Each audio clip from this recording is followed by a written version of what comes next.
that is as cruel as it is deceitful. Tragedy is ignored in pursuit of a happy mind. Those who seek more venture beyond the veil. They venture into the vortex. Ain't no party like a Diddy party. Everybody was passed out. Yo, Diddy had that man in the Right now, he's having 48 hours with Diddy. I got a chance to see some things. Yeah, but you were 13. What were you I saying? went there to see the lifestyle. To get away with this kind of stuff he's been doing, it has to be a coordinated effort for people to be quiet. My behavior on that video is inexcusable. I take full responsibility for my actions in that video. The vortex.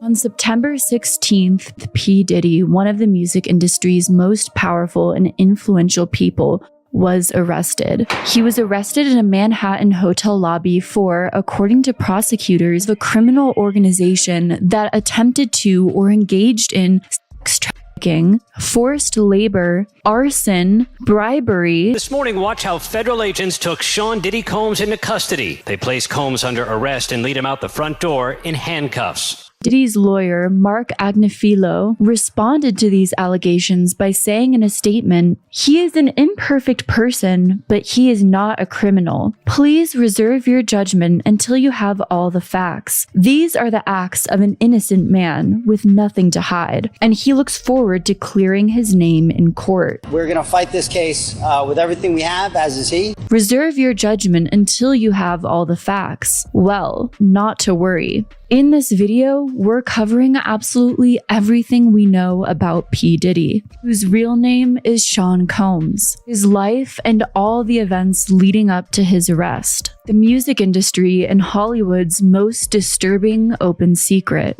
I could think of you of starting a party at like midnight. Like what time will it go till? That's a different type of party though. It'll go from like 9:30 to like maybe 3 o'clock, 2 or 3 o'clock. I mean the after party. No, I know about that. And this may be the most upsetting deep dive that I've done yet, so please prepare yourself. But how did we get here? It all started with a man who became obsessed with power, who climbed his way to the top of the music industry. Listen, you're a motivating force for young people all across the country. Your music moves people. You're a trendsetter. I've been able to have a lot of success and have a lot of impact in the music industry and entertainment industry. Diddy used his power for ill to manipulate, abuse, and exert his power onto others. Best personal trait, my compassion. Being Diddy rich, have you thinking you something that you're not.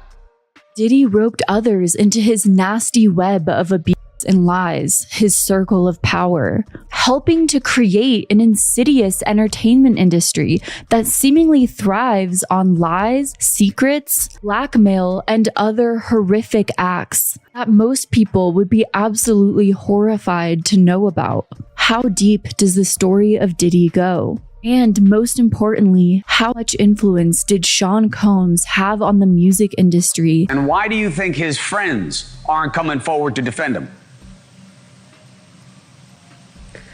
Well, I think a lot of things that he's being charged with, a lot of things that he's being accused with is the norm. You know, I think that's part of Hollywood. I think that's a rich culture. And I think a lot of them is scared to come forward because this is what they've been doing for the last 10, 20, 30 years as if it's just a regular thing. This is the horrifying story of P. Diddy and how he got away with it for so long. Ain't no party like a Diddy party. Hey, everybody know ain't no party like a Diddy party, so. Yeah, that's what's up. Yeah. What's one misconception about you? There are no misconceptions about me. I'm in a different outfit, so that means it's time for this video's sponsor. Sponsorships allow me to continue covering the topics that we cover on this channel, so I'm not as screwed if the video gets demonetized or copyright claimed, and can still support my team who puts an incredible amount of time and effort into the creations of these videos. Since most of you who view my content are adults, I also want to state that most of the sponsored content is tailored to an adult audience. And now let's talk about this video's sponsor, sponsor, Parade. I can confidently say that Parade is now my favorite underwear brand, not only because of the softness and comfortability of their products and the diversity in what they offer, including this top that I'm wearing right now, but also their values as a brand. Parade makes products that encourage self-expression. Say I wanted to lounge by the fire, read a book, and be by myself in my cozy home, especially during these winter seasons. Parade's perfect rib long sleeve Henley and everyday lush button boy short, which I chose in the color Hot Honey, is absolutely perfect for that mood. The fabric is stretchy and soft, yet the fit is extremely cute and flattering. If I'm feeling more bold and daring, Parade's Replay Ultra Soft set in the color 8-ball color block not only accentuates my bold side, but allows me to feel super comfortable as well. You can tell that Parade is a woman-owned brand because it feels like every product was made with the thought of comfort first. Not only is everything super flattering on all body types, but it's also extremely comfortable. The straps don't irritate me the way that other bras do, and it feels like their products are genuinely thought out with every occasion in mind. On top of that, the Replay bra that I chose is only $24, the underwear only $10, which for the softness and quality, I'm completely blown away by. I personally want to get even more colors of my existing sets during Parade's Black Friday sale because I'm wearing this all the time already. Parade has something for everyone: basics, lingerie, loungewear, sleepwear, and more. Whether buying for yourself or a loved one, now is definitely the time. So use my code HAPPYMIND50 for 50% off site-wide, no minimum purchase required. And thank you so much to Parade for sponsoring this video, which helps support the video creation process and gives us more room to improve our content. Because of the dark nature of this video, there will be many words that are censored, but I will try my best to put a censored version of the word also up on the screen. I recently got a new audio system, so about half of this video I have my old mic system and half I have new. And another thing I know some people get really annoyed with is when I quote something and then play a clip of that exact thing. So yeah, I'm not going to be doing that anymore. I totally understand how that can be annoying.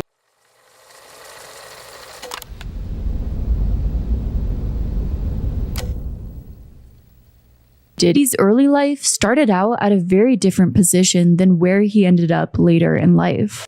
P. Diddy was born Sean Combs on November 4th of 1969 in the Harlem neighborhood of New York City. Sean and his sister Keisha were raised by parents Janice and Melvin Earl Combs. His mother was a model and a teacher's assistant. His father served in the U.S. Air Force. But despite serving in the military, Sean Combs' father still had dangerous ties to the neighborhood, including convicted New York drug dealer Frank Lucas. And unfortunately, this lifestyle caught up with Sean Combs' father. His father was shot dead. His father was murdered because he ratted out his team that he was working for. And it seems like Sean spent the rest of his childhood without a father figure. When I was growing up, my father was killed when I was 3 years old.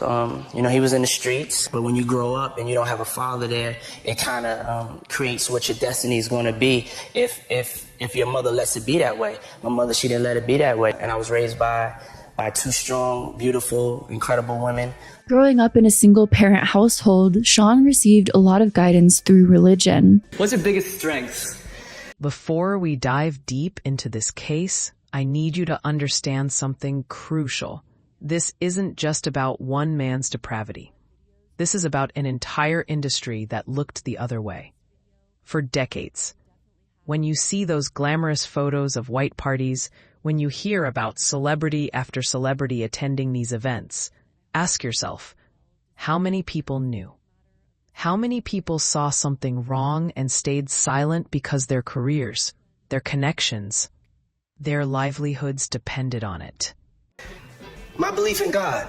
He was raised Roman Catholic and served as an altar boy during his childhood. Now, hearing that Diddy was an altar boy may conjure up certain stereotypes. Even known statistics about altar boys. While I certainly cannot make any claims about what Diddy experienced as a child, according to a 2004 research study, 4,392 Catholic priests and deacons in active ministry between 1950 and 2002 have been accused of underage sexual abuse. Most perpetrators of male sexual assault are men, and the perpetrators will both gay and straight men because the act in itself is an act of domination and aggression. Male sexual assault statistics have shown most males who experience sexual assault at any age do not automatically go on to become sexual abusers.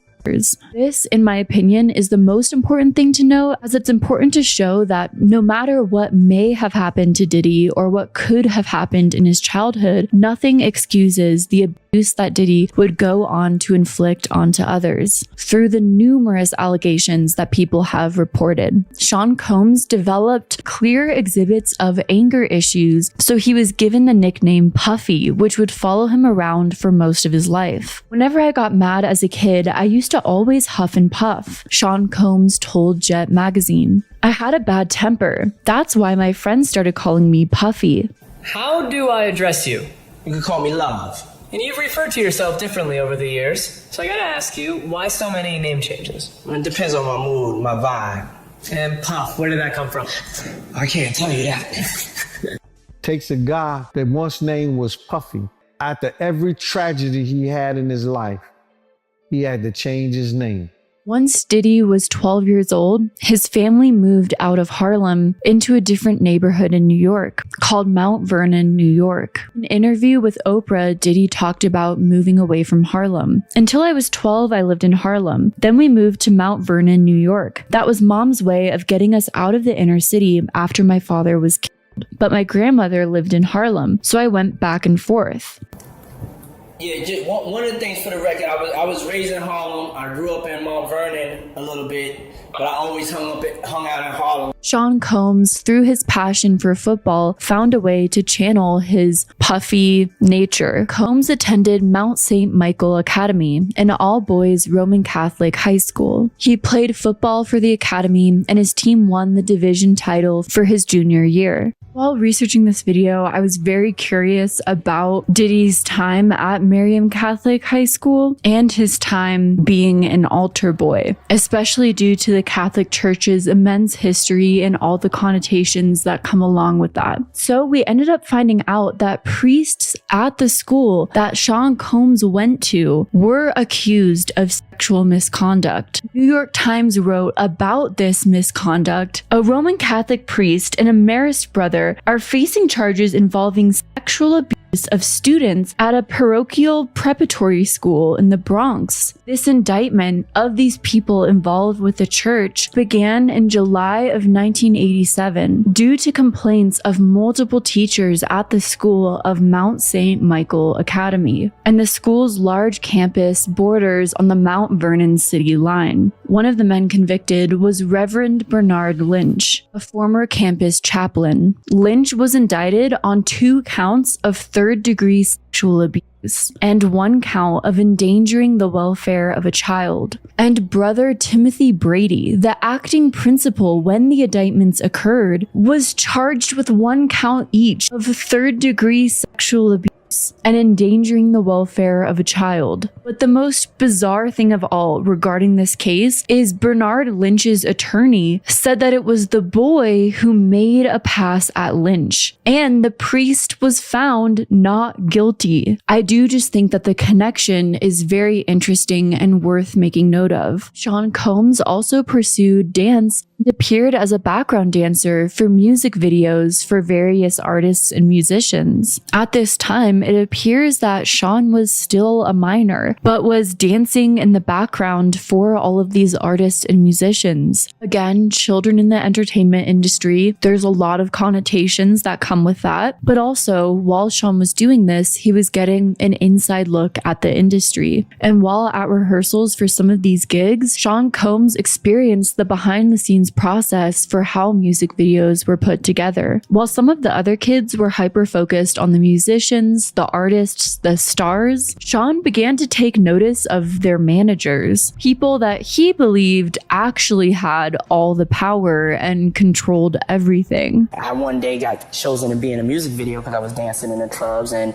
I kind of saw the guys behind the camera, and they had on the nice suits and they had the big cell phones, and they were legal, you know, because I was in, and I was like, well, I'm about to go to college. I want to do whatever those guys are doing. And Diddy was pretty much on point with that observation. We often hyper-focus on the faces in media that are presented to us, the stars, the media figures. We forget that there's an entire industry behind them carefully crafting and curating everything about their image. The managers, the faceless but powerful people working to fuel their stardom, or at least help with behind-the-scenes aspects. Business executives who are helping open doors for them, and ultimately controlling their destiny. For Diddy to notice at such a young age that these executives are the ones with all the power, and for him to decide at that young age that he wants to be an executive with this power instead of just the face or the figure, one of the stars in the spotlight, kind of demonstrates that Diddy was after power and control from a very young age. Sean Combs became more and more interested with how these people behind the scenes made everything happen. So he would ask them more and more questions to learn everything he could about this industry. Then in 1987, Sean Combs graduated high school and he enrolled at Howard University, HBCU in Washington, D.C., where he majored in business. While Sean Combs was in college, he continued to try to pursue a career in the music industry, seeing if he could get an internship at various different record labels. Then in 1989, Sean Combs' childhood friend and rapper Dwight Myers, known as Heavy D, was signed to the label Uptown Records. Heavy D introduced Sean Combs to the label's founder, Andre Harrell, who offered Sean a part-time internship.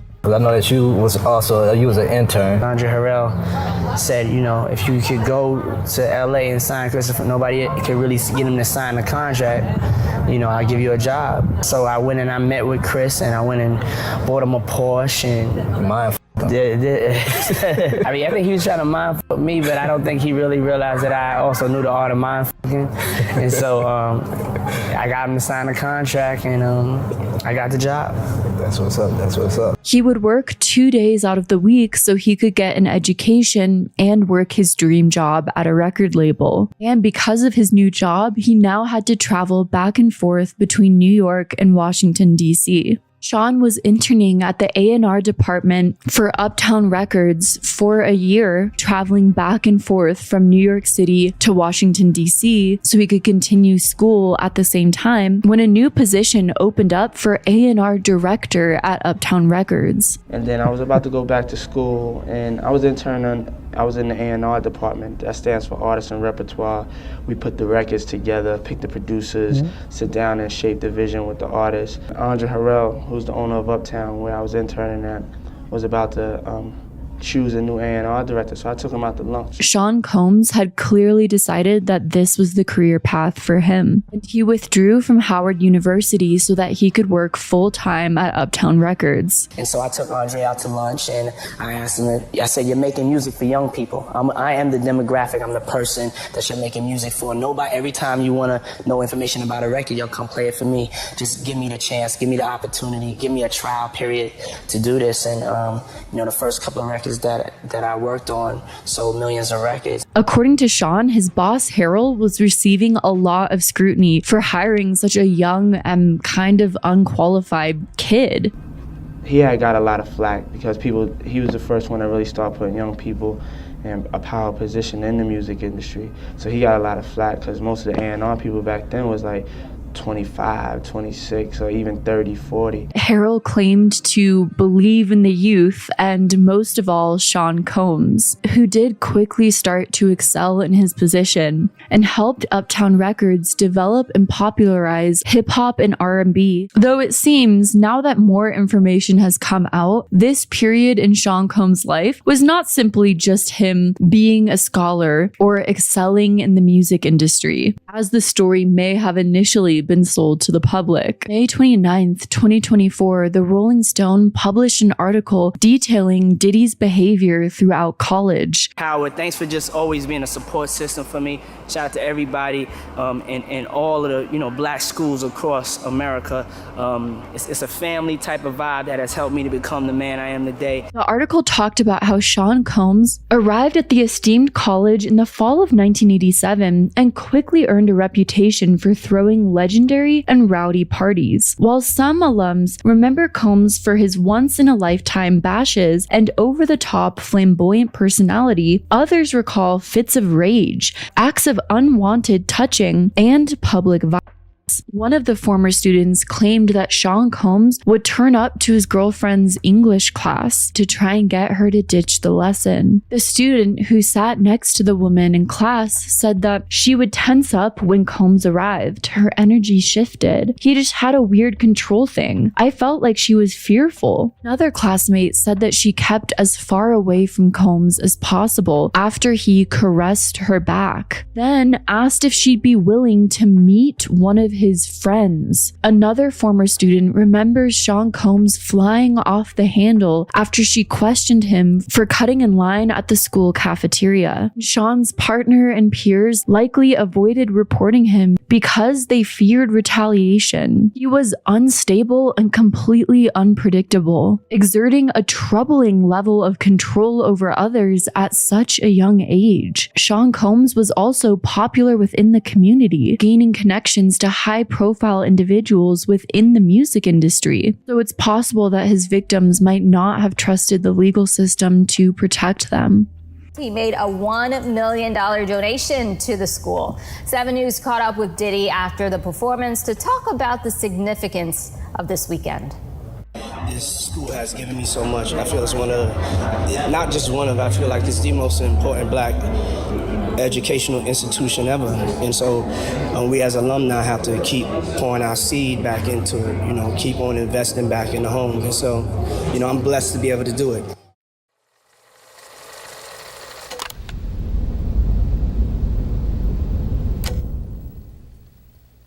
On December 28, 1991, P. Diddy, who was going by Puff Daddy, headlined a charity basketball game located in the City College of New York gymnasium. This gym had a capacity of 2,700, but 5,000 people showed up for this charity game, which we know way more people showing up than capacity always goes well. The reason why these 5,000 people showed up is because they were trying to purchase the extra 1,200 tickets at the door that were being sold for $20, according to a New York Times report. You did security when this situation happened, but tell me about the City College stampede that took place where 9 people died, because I know you blame Diddy for that situation. Puff called me and said, yo, Gene, we only need 8 guys. You don't cut security to save $1. The event also had poor organization, with only one door open for the event organizers to collect the tickets and frisk attendees. This created a really slow process of allowing people into the gym, which started to aggravate the crowd, especially as the start time for the game approached. The game was supposed to start by 6 p.m., but the bleachers were nearly filled and the game still hadn't started by 7 p.m., so tensions began to reach a boiling point. Organizers closed the door to the building's entrance and pandemonium erupted. The ticket collector just went inside the gym and shut the door. So all of a sudden, this crowd of people had absolutely nowhere to go and were trapped. Suddenly, they were being slammed up against the door by unaware people at the top of the stairs who just continued to press forward.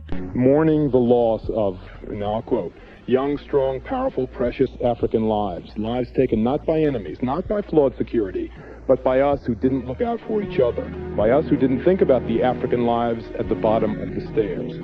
Do you blame the crowd itself at all.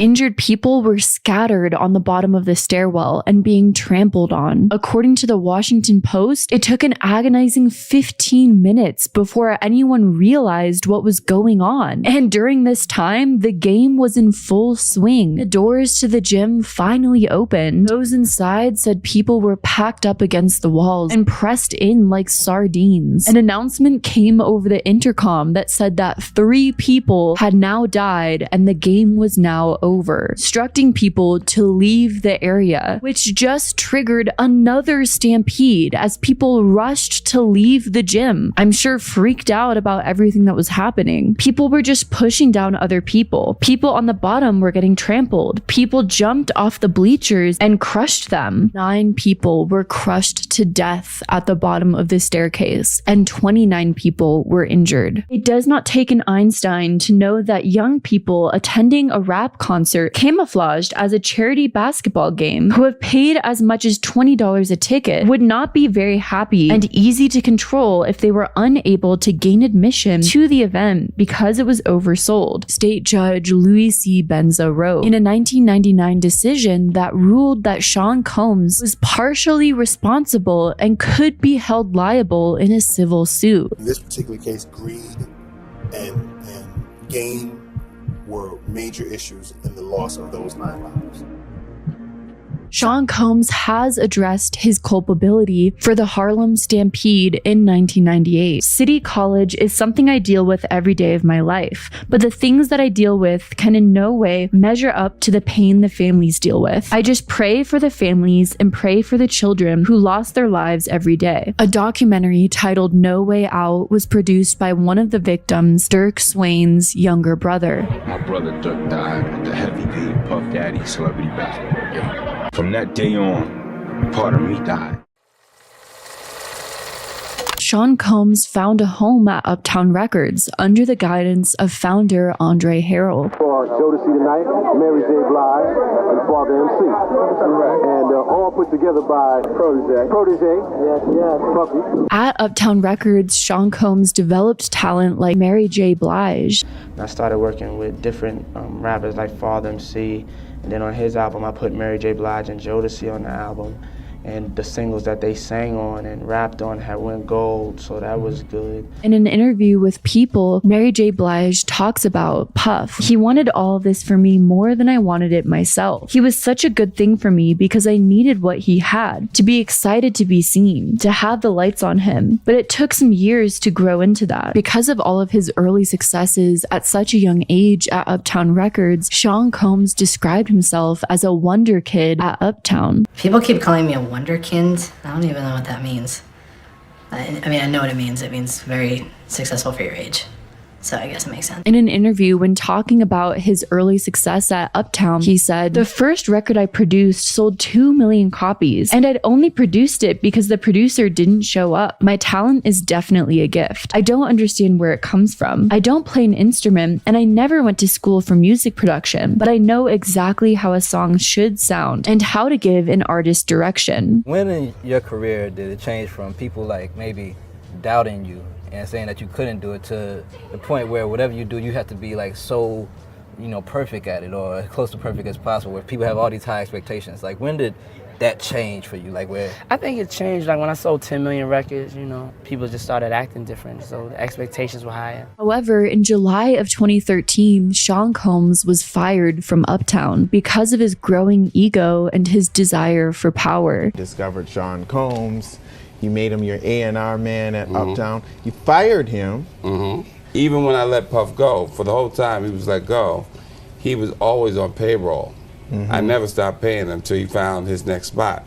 His artists were always still getting per diem. Because I didn't do it to hurt him, but Obviously. I knew it was time for him to grow. Interesting that from such a young age, those aspects of Diddy were such strong red flags that even the first label, who really believed in him, also let him go because he had too big of an ego and too much of a desire for power, an aspect of Diddy's personality that would only increase over time. Sean Combs told Oprah, "I was very passionate and I didn't understand protocol or workplace politics, so I got fired because there can't be 2 kings in one castle. I wasn't wasn't trying to be disrespectful to Andre, but I was fighting so hard. He wanted it to be more diplomatic and to make sure everybody felt involved.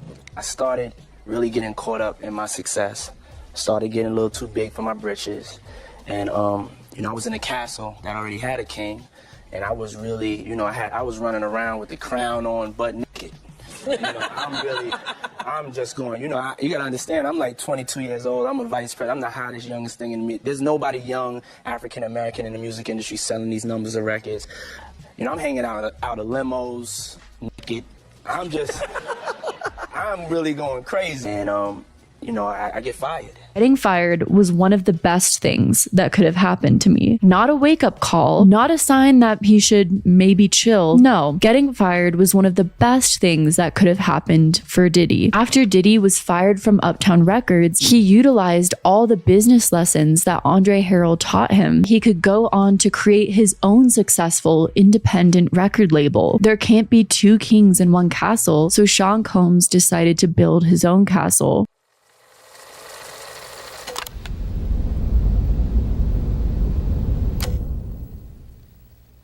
Sean Combs founded his own record label, Bad Boy Records, in 1993. It's Bad Boy.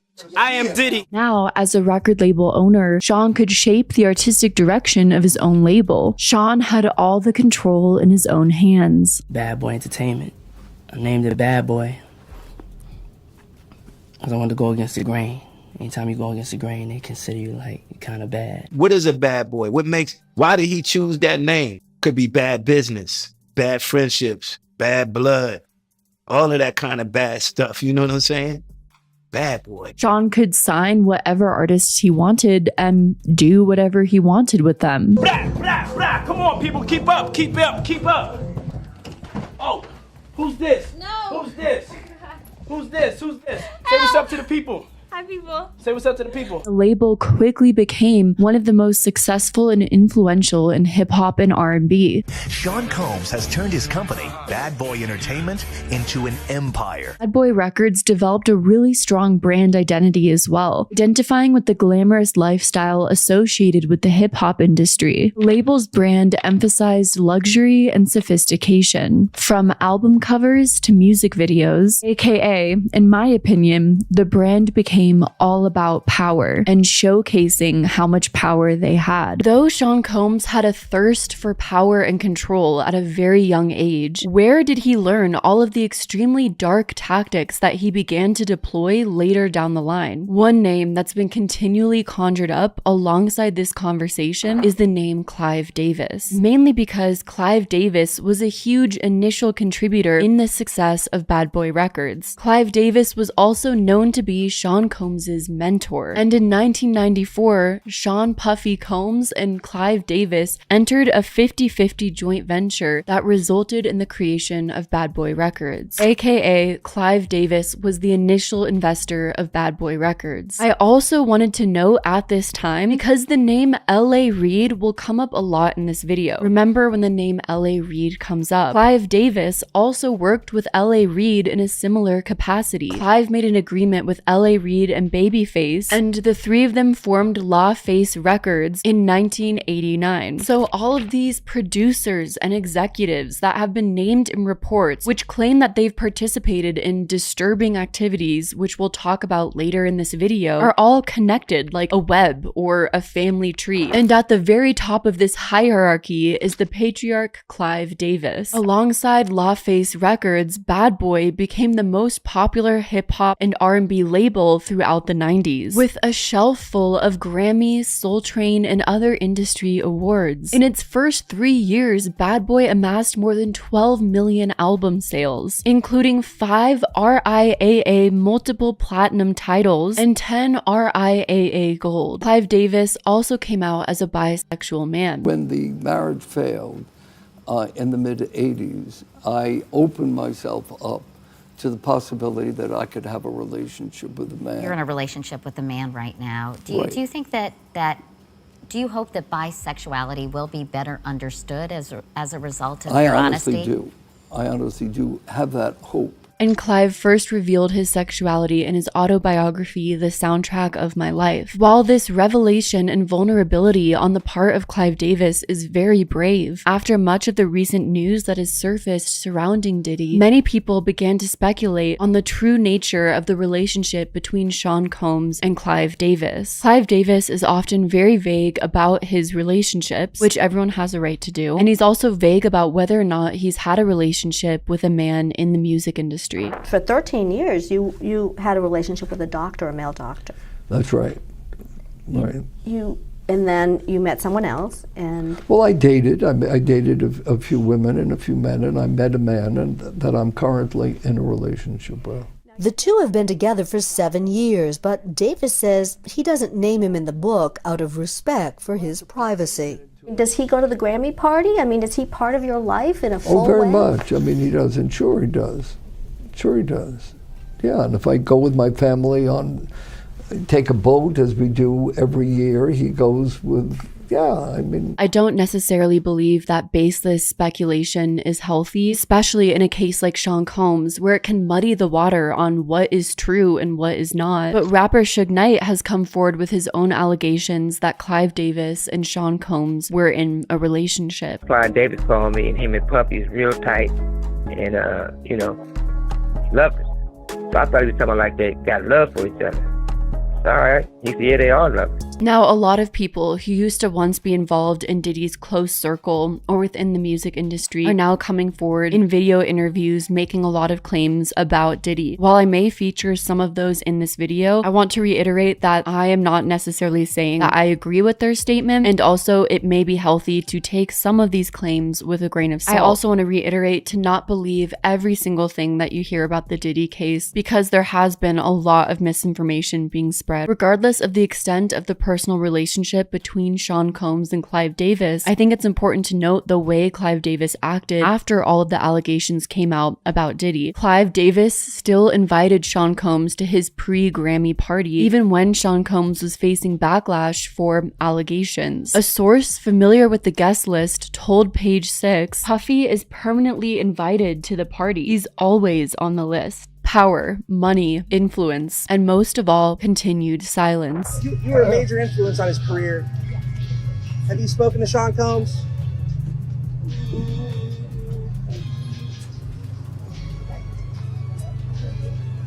Any comment, Mr. Davis? What do you make of the allegations against P. Diddy? Any comments about Diddy? He credits you as one of his mentors.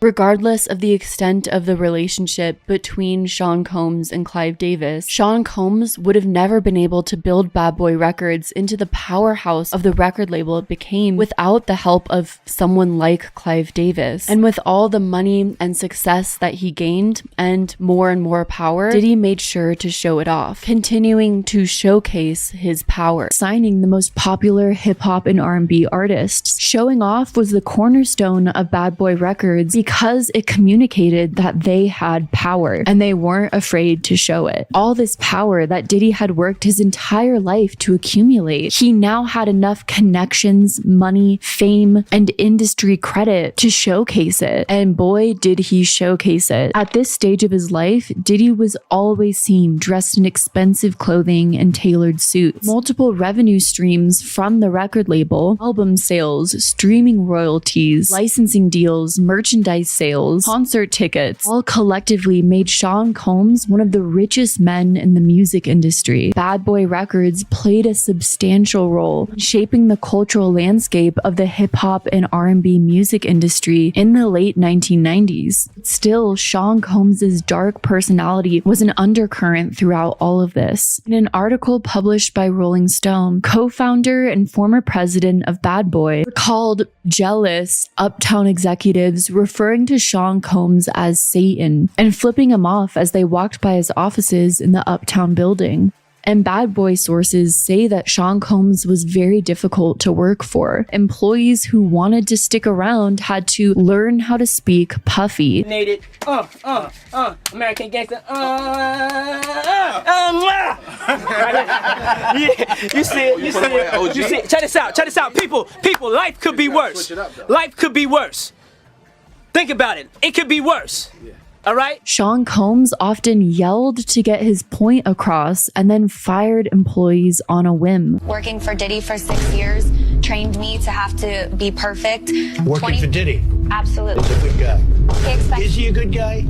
I don't want to answer that question. Oh, wow. I think he's a good guy. I'm going to stick up for him. No one on his team at Bad Boy spoke back to him. Former Daddy's House studio manager Felicia Newsome said no one challenged him. Another source recalled he was so volatile. He's always on the edge of snapping and being scary. People did whatever he said to stay in his good graces, and Puppy exploited people's desires to be in those environments. Very arrogant, selfish.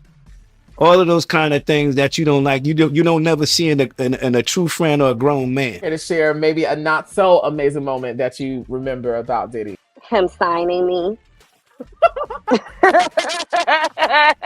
So Sean Combs found a way to use his hunger for power, his massive ego, his anger issues, and his need to control and channel it into the perfect outlet through having a domineering role as the leader of a record label. Sean himself noted when he was younger, it's the producers themselves that control everything behind the scenes, but they would have nothing to control without the artists. Sean's most important artists on his label was the rapper Biggie. What do you think Biggie's legacy is?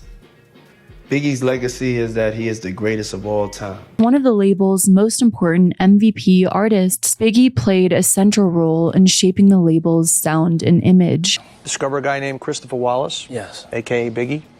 Sold 4 million the first time. Things are going great. But Biggie had a very tragic and public demise, which Sean Combs also played a role in. When tragedy hits you, when obstacles hit you, you have to fight through them.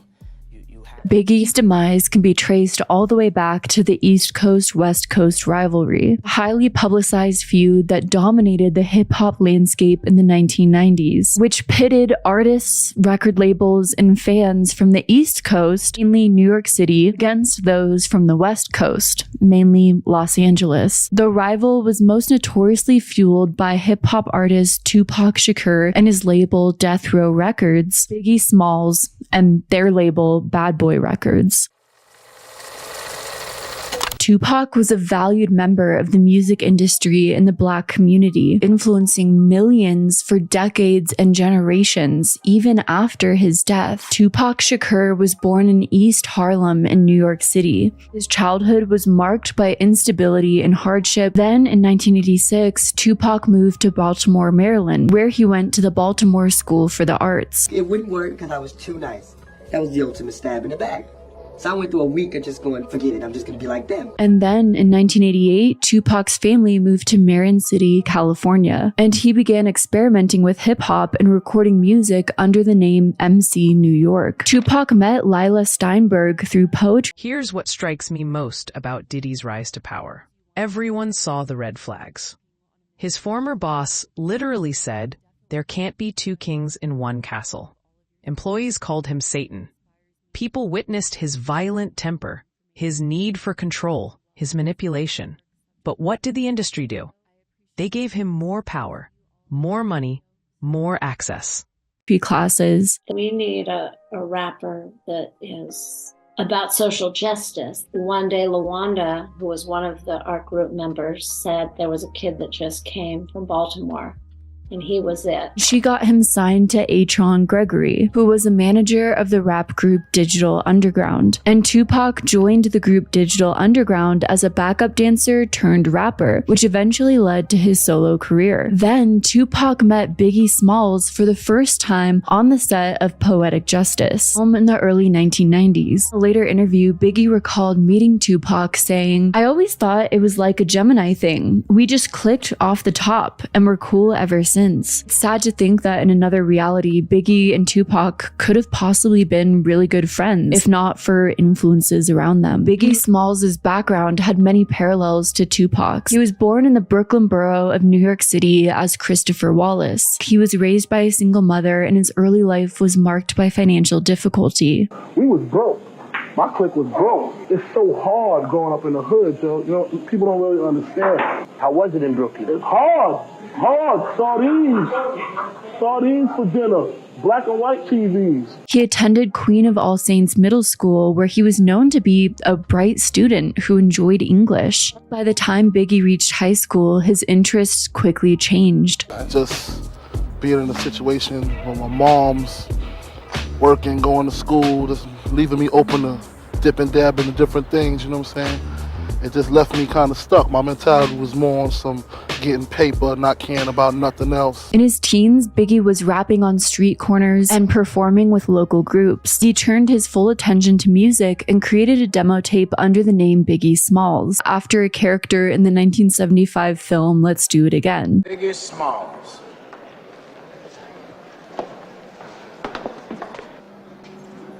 What is this on the car? While seeking talent for Uptown Records, younger Sean Puffy Combs stumbled on the demo tape of Biggie's and helped Christopher sign with Uptown in the summer of 1992. Puffy then swayed Biggie to join his new label, signing him for only $25,000. When Puffy asked me to do this, he told me to take my life and put it into an album, you know what I'm saying? And that's what I did, and that's what I'm going to continue to do. The truth hurts. You know, that's just the way it has to be. Biggie and Tupac quickly became the new big influences on the hip-hop scene. The two of them became close. One of Tupac's close associates, Lil Cease, even recalled the pair regularly traveling together in their free time. How close did they really get in real life? Man, it was close, dog. Close. They really bonded. Biggie and Tupac were becoming more and more well-liked within the industry. Though they were initially friends, it's hard to say whether or not industry pressures got the best of them. As Diddy has said, there can't be two kings in the castle. Tupac article had me pissed off, you know what I'm saying? And you're real confused about your situation.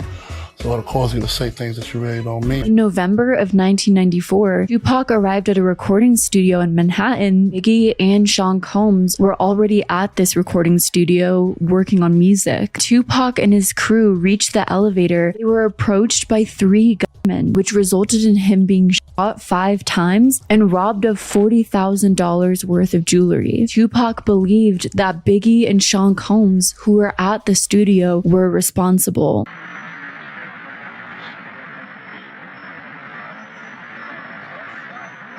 So of course, after this studio incident, Biggie and Tupac's friendship quickly soured. Tupac openly accused Biggie and his record label, Bad Boy Records, as well as Sean Puffy Combs, of having prior knowledge of the shooting, which they vehemently denied. It's different accounts of what happened, and I'm the one with the bullet wounds. I was there for the whole thing. And that entire incident instigated an entire feud which tore the hip-hop community apart. With the East Coast, West Coast thing, like I told some before, it's just a situation where it was just me and Pac had our little differences or whatever, and we kind of was so powerful as far as like artists that we could wage something like that. But I'm here to take over. Around this time, Biggie released the song Who Shot Ya, which many people thought was a reference to the shooting, kind of rubbing salt in the wound. Though Biggie and Puff denied that the song was in reference to Tupac. The rumors that's spreading is on some tip like we set them up, you know what I'm saying? And that's crazy. The subject matter and timing of the song's release enraged Tupac. Though, according to rapper Napoleon from Outlawz, Sean Combs, Puffy, intentionally released Who Shot Ya. Puffy, who wanted to take advantage of Pac being, you know, in a bad situation, he's the one that said, put it out now, instead of thinking about the consequences that can come with it. Because a lot of these music execs, they don't care about lives. As long as it's going to bring them money, they want to do it. Former Bad Boy Records president Kirk Burroughs relayed the same message. How my former business partner operates. He operates on a few different levels.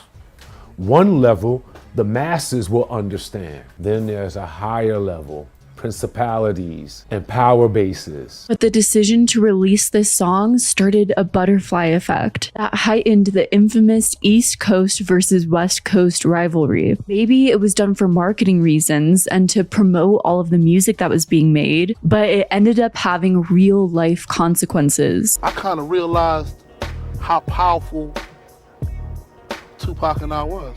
We waged a coastal beef. West Coast record executive Suge Knight, basically the West Coast version of Sean Combs, struck a deal with Tupac, signing him. Fast forward to February 13th of 1996, and Tupac releases his highly anticipated fourth studio album, All Eyes on Me. And this album received widespread acclaim from critics and was a massive commercial success, selling 566,000 copies in its first week. On June 4th of 1996, Tupac released his infamous diss track, Hit 'Em Up, which would go down as one of the most lethal diss tracks in hip-hop history. Maybe now only apart from Kendrick Lamar's Not Like Us, which now that I think about it, has to do with a lot of similar themes. Interesting how history repeats itself. So this hip-hop feud between Biggie and Tupac wasn't exactly boding well for Biggie and Bad Boy Records. This particular diss track put Biggie, Puffy, and Bad Boy Records in a really bad position. There's no dream of making an album with Biggie and Puffy, or none of them. We're not sweating it like that. They sell records, we sell records. Well, I guess you could call that selling records, what they do.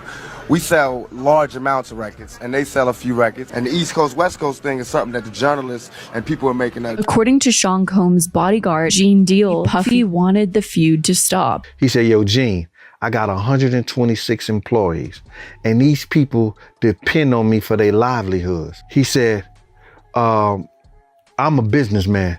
I'm about making money, but something gotta change. Unfortunately and tragically, the feud would reach its end on September 13th of 1996. Tupac was attending a Mike Tyson boxing match in Las Vegas. He was riding in a car with Suge Knight when a white Cadillac pulled up beside him and opened fire. Tupac ended up passing away, leaving the hip-hop community brokenhearted. People immediately pointed fingers at Biggie and Puffy. Dwayne Keith Davis did admit in 2018 that he and his nephew, Orlando Anderson, were in the infamous white Cadillac that night, and that one of them was the shooter. Orlando Anderson's the one that was in the backseat of the white Cadillac that pulled up alongside and shot Tupac. So you've got Combs, Martin, Keefy D, who was also in that white Cadillac. But to this day, Dwayne Keith Davis is the only person charged with the murder of Tupac Shakur. Davis was arrested on September 29th of 2023. Dwayne Keith Davis himself allegedly claims that Sean Combs offered him $1 million for the murder of Tupac. Dwayne Keith Davis has made allegations against Sean Combs for the last 15 years, but Sean Combs has not been named in any investigations into Tupac. So Orlando shot across Dre? He leaned over on the window, we rolled down the window, popped.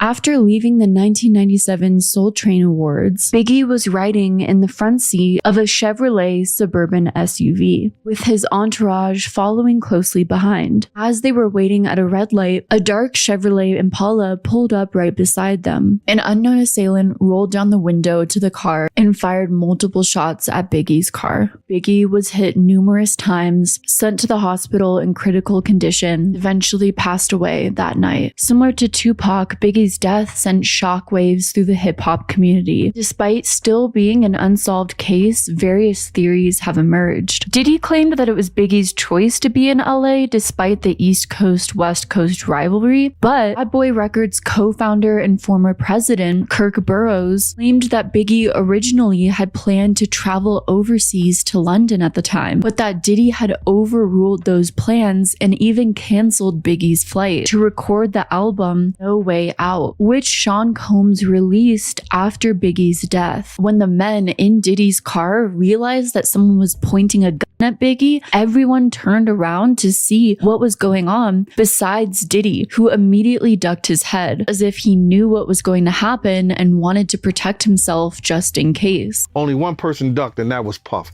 Everybody else was trying to look back or was looking back at the situation. Diddy's vehicle, which was in front of Biggie's at the time of the shooting, ran the red light instead of staying behind. It was something that really hurt me. You know what I'm saying? I'm still hurt by it, and I had to fight, really. Allegedly, Biggie got educated on the financial side of the music industry and also realized that Diddy was pocketing more money than he initially had thought. Big needed him just as much as he needed Big. And I think that it was basically just a business type situation. Puff had robbed Big and Big was robbing Puff. Big seen how through his management, Puff was robbing him and had robbed him out of his publishing and his marketing. Biggie's mother, Valletta Wallace, has repeatedly expressed her distrust of Diddy, telling her son that Sean Combs did not have his best interest at heart. In her memoir titled Biggie, Valletta Wallace remembers her son. She wrote, "The truth is, Christopher accepted the illusion of a friend and mentor for about $25,000. That's the amount Puffy lured my son with. That was a lot of money for Christopher back then as a 19-year-old. He had never seen that much at one time in his life.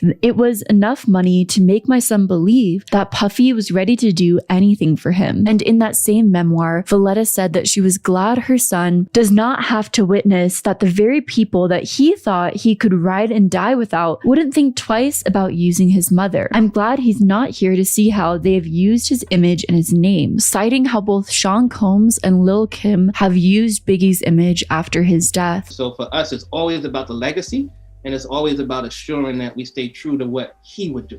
Gotcha.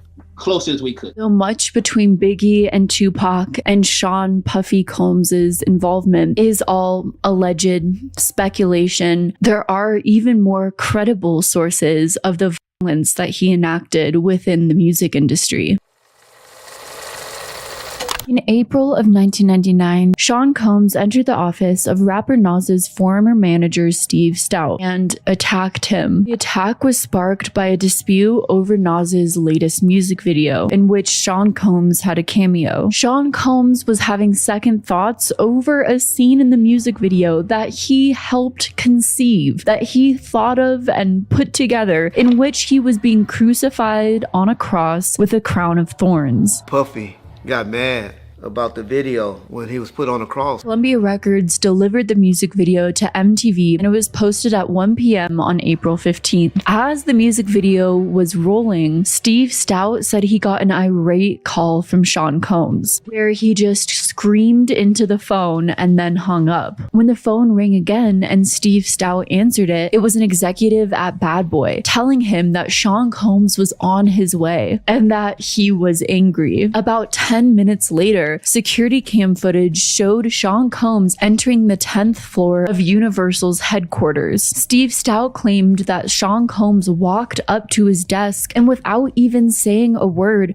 punched him in the face. Sean Combs then beat Steve Stoute to the ground with a telephone in front of all of his associates. Steve Stoute was later taken to the hospital for his injuries after the police interviewed him. "My jaw and my head were all swollen. I couldn't move my arm. It was a traumatic experience, and in the middle of it, I didn't know exactly how to feel. I was upset, embarrassed, scared, angry. As far as I'm concerned, this was an attempt on my life." Despite denying any wrongdoing, Sean Combs eventually turned himself in. The next day, on April 16th of 1999, he was arrested on charges of assault and freed on only $15,000 bail. If this kind of behavior is allowed to go unpenalized, it'll be like an invitation for extortion in the music business. Steve Stoute, very intuitively, I might add, said, "If somebody can get away with walking into the headquarters of the world's biggest record company and beating up a senior executive over a disagreement, I guarantee you this is going to be a great business for criminals to thrive in." And wouldn't you know, that quote ended up foreshadowing the rest of Diddy's career. In June of 1999, Sean Combs reached an out-of-court settlement with Steve Stoute for $500,000. Originally charged with assault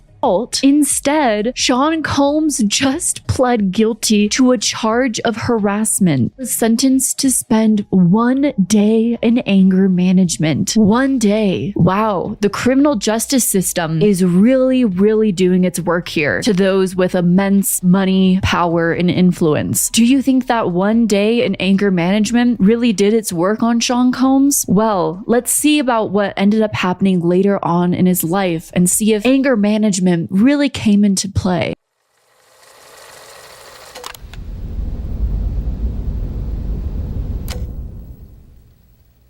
In late December of 1999, Sean Combs, his then girlfriend Jennifer Lopez, his bodyguard Anthony Wolf Jones, and his 21-year-old protege rapper Jamal Shine Barrow appeared at Club New York in Times Square, Manhattan. Club New York, a Manhattan night spot near Times Square. It was not a private event. Jennifer Lopez was here, Puffy Combs was here. There were a lot of professional athletes here. It was a great party. It was weird that Puff and Jennifer were at that club because that was kind of like a very regular hip hop club. No A-list celebrities go there. An argument broke out that resulted in gunfire. According to a New York Times report, 3 completely innocent bystanders were struck, which sent all other clubgoers into a complete panic. Puffy and Shine allegedly got into an argument with another partier shortly before 3 a.m. Someone tossed a wad of cash at Combs as a sign of disrespect. Suddenly, all hell broke loose. No one suffered any life-threatening injuries, but still a serious crime was committed at this club. Sean Combs, Jennifer Lopez, and Anthony Jones found their chauffeur and left the club. Sean Combs' chauffeur, Fenderson, waited outside the club. He suddenly saw clubgoers running outside the venue, screaming that there was a shooting. He finally spotted Sean Combs and one of his bodyguards, but Sean said he wouldn't leave without Jennifer. Then a short while later, Jennifer Lopez ran out of the club with Anthony Jones. 3 of them jumped into the Navigator. The driver wove past 2 police cars and blew through red lights to get away from the scene. And when police tried to pull him over, he claimed that Sean Combs and Jennifer Lopez told him to keep driving. The driver even said he was scared of the 2 of them. According to police reports, the couple jumped into the backseat of his SUV. Puffy's driver and his bodyguard were in front. Officers arrived as the SUV pulled away. They ordered the driver to stop. Instead, he swerved around a patrol car and led cops on an 11-block chase. But the driver finally pulled over on 54th Street, where the police had boxed him in. The cops found a gun under Anthony Jones's seat, and Sean Combs and Anthony Jones allegedly tried to bribe their driver into saying that the gun was his in exchange for $50,000, which is equivalent to a little over $94,000 today. The driver spent 19 hours in jail. The charges against Jennifer Lopez were quickly dropped. The police allegedly realized that she had no involvement in the shooting. So sitting there, being handcuffed to a bench, and I do remember feeling the comfort of someone caring about you enough that, they just wanted to make it okay. Meanwhile, everyone else in the car faced charges related to gun possession. Sean Combs and Anthony Jones were ultimately acquitted. If you or I went into a car and sat in the back seat and a gun was found in the front, all cases would be dismissed. I want to say to you all face to face, I had nothing to do with a shooting that night in a nightclub, nor did Jennifer. However, a New York jury found Sean Combs' 21-year-old protege, Jamal Shine Barrow, guilty of 5 charges. Barrow was sentenced and served nearly 9 years for these charges. But as for the shooting itself, no one was ever arrested or found guilty for it, though Sean Combs and Jennifer Lopez separated shortly after this incident, and Jennifer Lopez has remained pretty quiet about the details surrounding her and Sean Combs' relationship. In a July interview with British Elle in 2000, she said it was a complete nightmare. I was scared to death in the car. I had absolutely no idea what was going on. No one did. The driver also claimed to have suffered from PTSD following everything. Driver sued Sean Combs, and Combs settled the lawsuit, paying the driver $3 million, though the terms of the settlement remain confidential. All 3 bystanders that were struck during the incident were paid by Sean Combs, and the exact terms of the settlement remain unknown because of the confidentiality agreements between the parties. However, former Club New York owner Michael Burgos, who did not sign the confidentiality deal, revealed the alleged settlement payouts. And the most seriously injured victim, Tanya Rubin, was paid $1.8 million. Despite receiving a settlement, Rubin has been adamant that Sean Combs was actually the one behind the shooting, even though a jury acquitted him. You have said since really right after the shooting that it was P. Diddy who shot you. I mean, I think you even said it to the doctor that night, right? I said it immediately. I literally watched them pull out the guns. I've had a clear point of view. I mean, for God's sake, I got shot in my nose. I was facing them directly. I think in our society, we have respectability politics. There are people who want to be adjacent to power or celebrity or money, and there's a hierarchy of respectability. Because his name was more notable, he was believed. According to the Washington Post, Rubin even testified during the trial that she watched Diddy pull out a black gun. When one of the victims took the stand and claimed that she had seen Puffy with a gun that night, Puffy started to believe he could lose the case. I was shot in my face, and I never expected to be a part of such a reckless act of violence. When it's all over, whenever that is, whatever happens, it'll be a very happy day once it's not something we have to think about. People sustaining lifelong injuries, taking the fall, intense trauma and PTSD. All the while, Sean Combs moves on and continues to gain massive success in his businesses, like his fashion line, Sean John. In 1998, Sean Combs launched a line of sportswear under his name called Sean John. Stay right there. I'll be out in a second.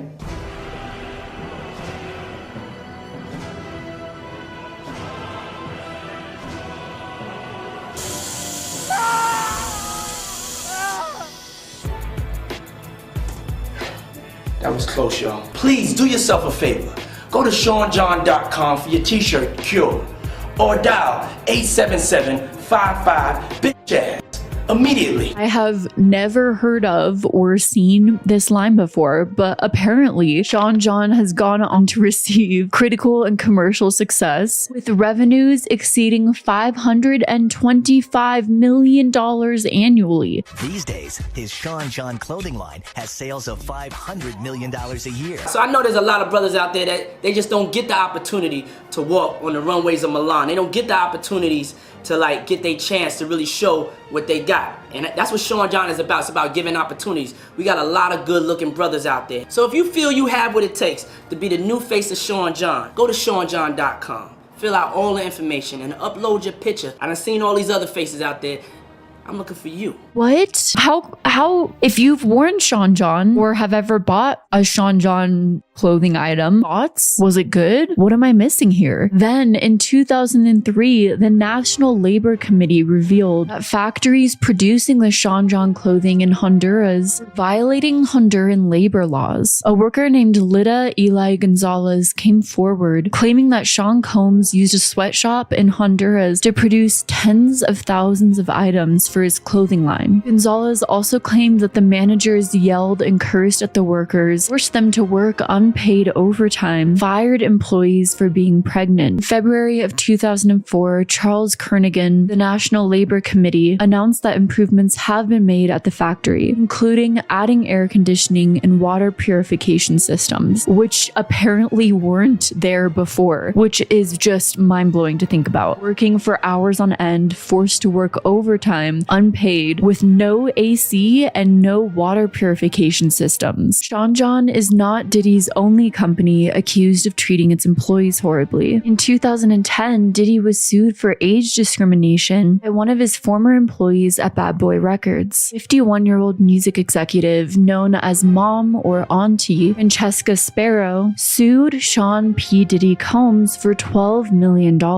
claiming that she was fired for being old and disabled. She was allegedly fired from her position after years of helping build up the Bad Boy record label into what it became, all because she went through hip surgery and therefore couldn't run around like she used to. As a boss, a leader, Sean Combs let exploitation run rampant. It seems like really Sean was just too focused on hosting his parties to better run his companies.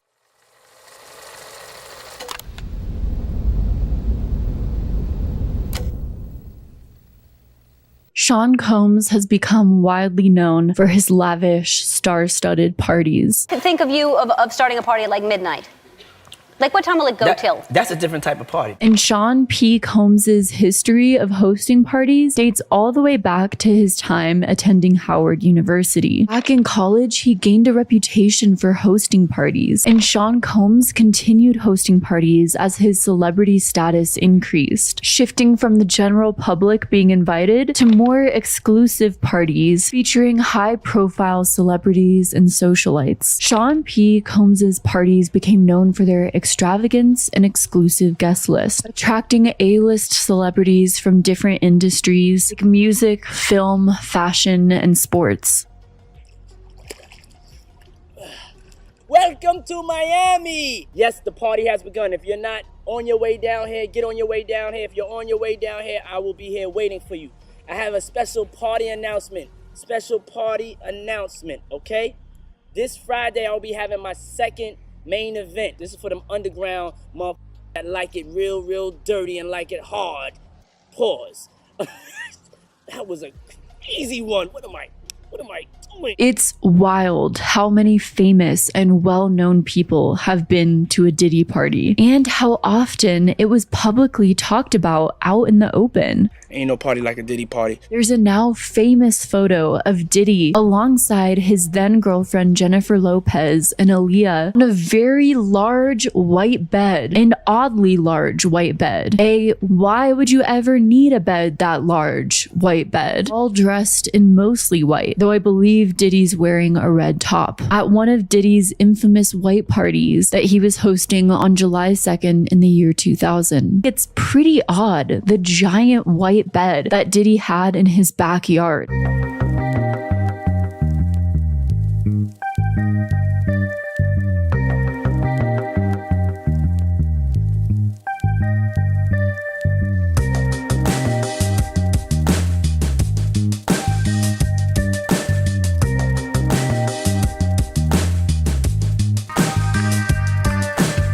This didn't age well. The random beds that Diddy had around his house, like in the home basketball gym.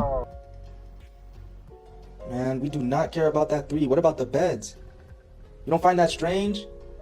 You ain't never asked your dad about the beds? All black soundproof basketball court with 2 queen-size beds along each baseline. Yeah, lock this man up forever. But at the time, it was branded as his party lifestyle and seemingly not thought of much more than that, other than those who knew what was up. Ain't no party like a Diddy party. Diddy's annual summer party events attracted a horde of A-list stars throughout the 2000s. Sean P. Combs told Oprah in an interview, "I had the craziest mix. Some of my boys from Harlem, Leonardo DiCaprio, socialites there, and relatives from down south." You're legendary for the parties that you throw. This is what you need to do. Women, beautiful women. You have a lot of celebrities Okay, at your... first you have to listen. I'm giving you the menu. You need locks on the doors. Okay, this is sounding kind of dangerous now. Right. Check it out. You need a lot of heat. A lot of heat. Yeah. Heat. You mean that physically the place has to be hot? Everybody gets a little bit more comfortable and loose. Builds up a nice little sweat. You need some good music, and you need me, of course. Yes, you spice up the party.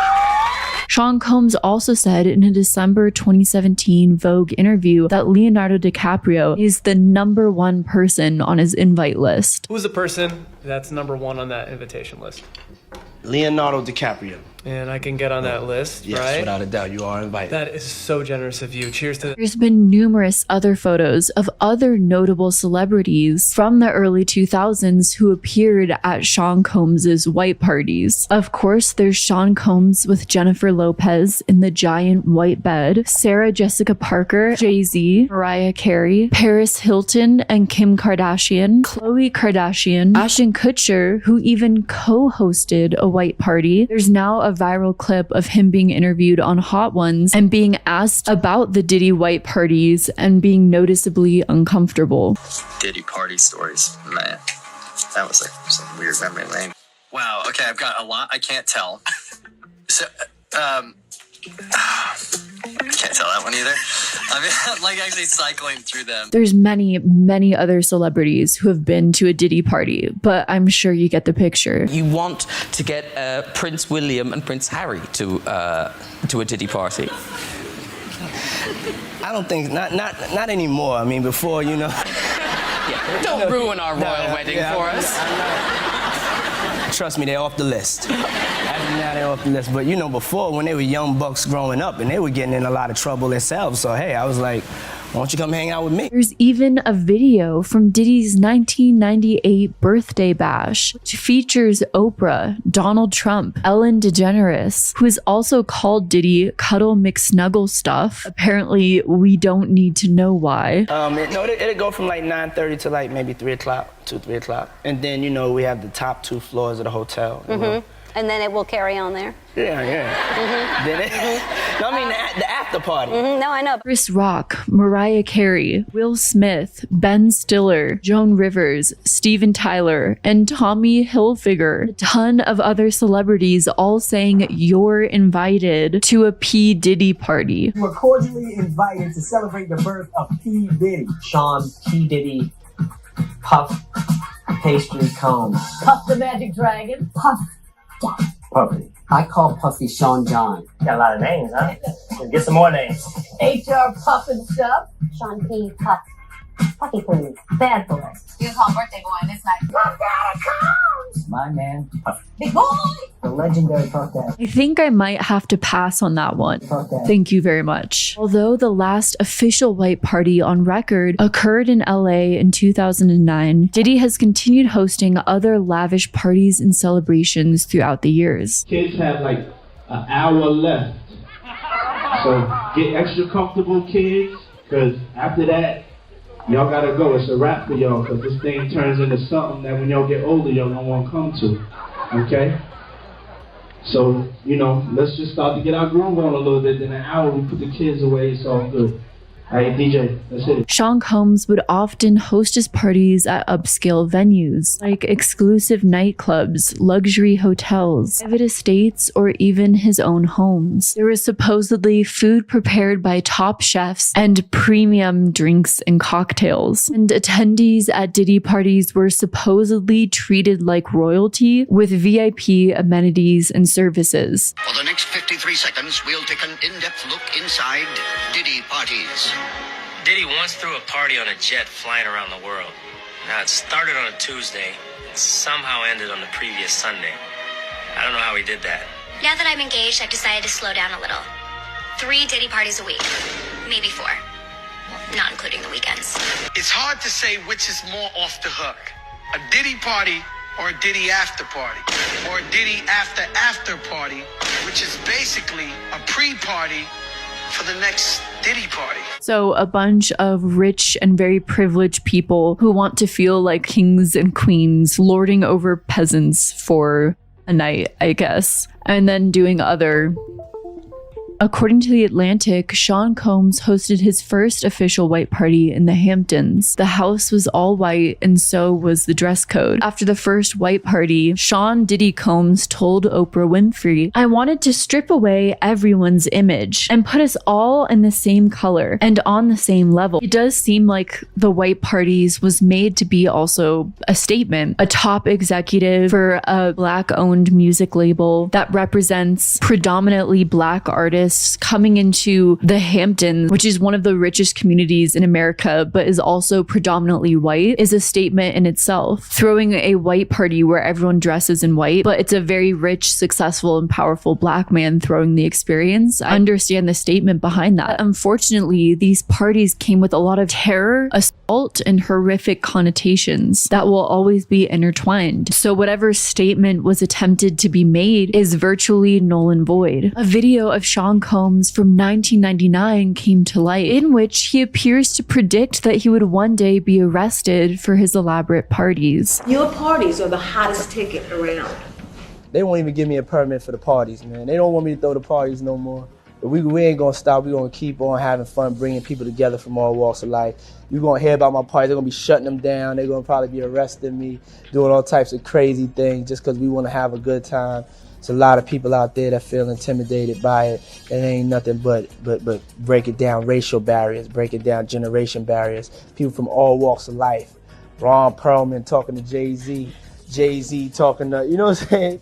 It just goes on and on, you know, it's just like people from all walks of life connecting and getting together. More and more disturbing information has come out regarding what happens during Diddy's parties and after his parties, whether it's group sex, sexual assault, or a casting couch dynamic where newcomers in the industry have to gratify executives and other notable figures in order to secure their future. I like when you like this, Daddy. Yeah, where you put my bag? Daddy, I like when you scrambling and scraping for No, shit. no, I like that. Did you miss me though, man? But I'm talking about for your birthday. Huh? Why won't you party with me for your birthday, man? We partied for my birthday before. You came to my party. No, but me and you ain't never really party, you know what I'm saying? I was coming off of being in Miami a night of party, and I don't really remember what I was saying. I'm sure we can put Rapper 50 Cent. I want you to think about something for a moment. In Cassie's lawsuit, multiple people witnessed Diddy's abuse. His staff, his employees, high-profile executives at dinners. They saw him drag her upstairs. They saw him punch her in the stomach at a table full of witnesses. And what did they do? They looked away. They spun their chairs around. They pretended to be on their phones. And has also talked about Sean Diddy Combs' behavior towards other people in the industry, particularly other men in the music industry. He doesn't even know what he's saying is like fruity. You know what I'm saying? Like, he said something fabulous and he goes, yo, but me and you, we ain't party. Like, we need to party. What is he talking about? What is he talking about? That's the kind of stuff that when people say that to me, I get a little uncomfortable. I get uncomfortable. Like he said something to me one time, a long time ago, at Chris Lighty's wedding. He told me he'd take me shopping. I looked at him like, what'd you just say? Though 50 Cent does it in a comedic way, my personal takeaway is that 50 Cent has sensed some aggression from Sean Combs, even if he initially does it in a nice way, which that's something I think is hard for a lot of people to understand sometimes. You can be a nice, aggressive person. So by incessantly asking someone, why haven't we partied together? Why haven't we partied? Let's party. Why aren't you partying with me? And putting them in an uncomfortable position where they feel pressured to do something that they may not want to do with you. That's how abusive people can gently nudge someone into a situation that they cannot turn away from. And people sometimes feel awkward with it because they don't want to flat out say no to someone that's being nice, even if they're being nice in an aggressive way. Personally, in the past, that's been my problem. I think people like 50 Cent, while they may not have been privy to all of Sean P. Diddy Combs' actions in the music industry,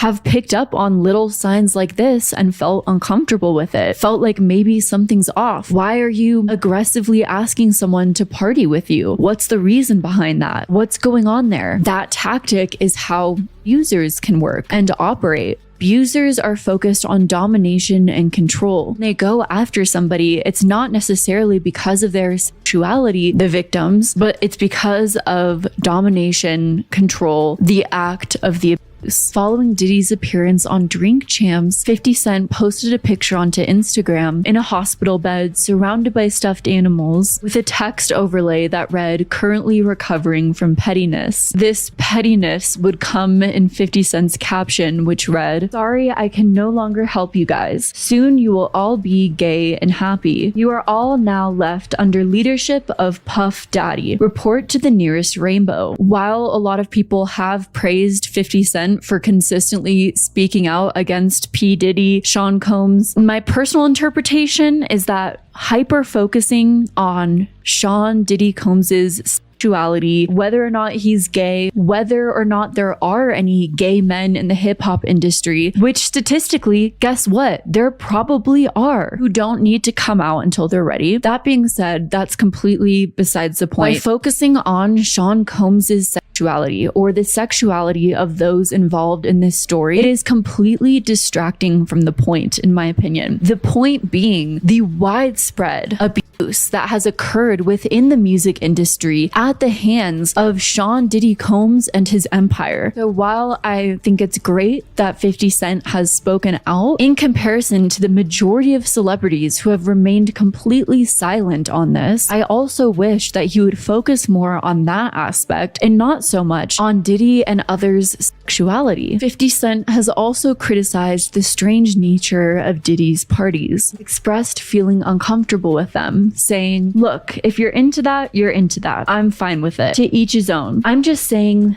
this ain't my mother effing kind of party. It's uncomfortable." 50 Cent also posted a photo of Lil Baby being embraced by Michael Rubin and a random man at a Diddy party. "See, this is why I don't go to no party Puffy and them at," 50 Cent wrote. No, he did it. And I'm the only one who's been vocal about this long before it actually. A lot of the celebrity culture that you don't hear saying anything is because they participated. The March 8th episode of the Not Skinny But Not Fat podcast, influencer Josh Ostrovsky claimed that he walked in on Diddy allegedly spooning with DJ and record producer Felix the House Cat. And this right here is the godfather of electro funk. My brother, Felix the House Cat. We've been friends for a long time. That being said, before I play a clip or quote from what Josh has said on this podcast, I want to say there's been so many allegations of SA that we don't fully even know what Josh may have allegedly walked into at this house party. So I want to put that out there. But one thing that was happening recently was that with the whole cancellation of Diddy, this was something I've been talking about for years because it's like now a documented thing that I saw him like at a party in Miami. But I came in and I basically saw him. I walked in a room I shouldn't have walked into and I saw him like hooking up with a dude.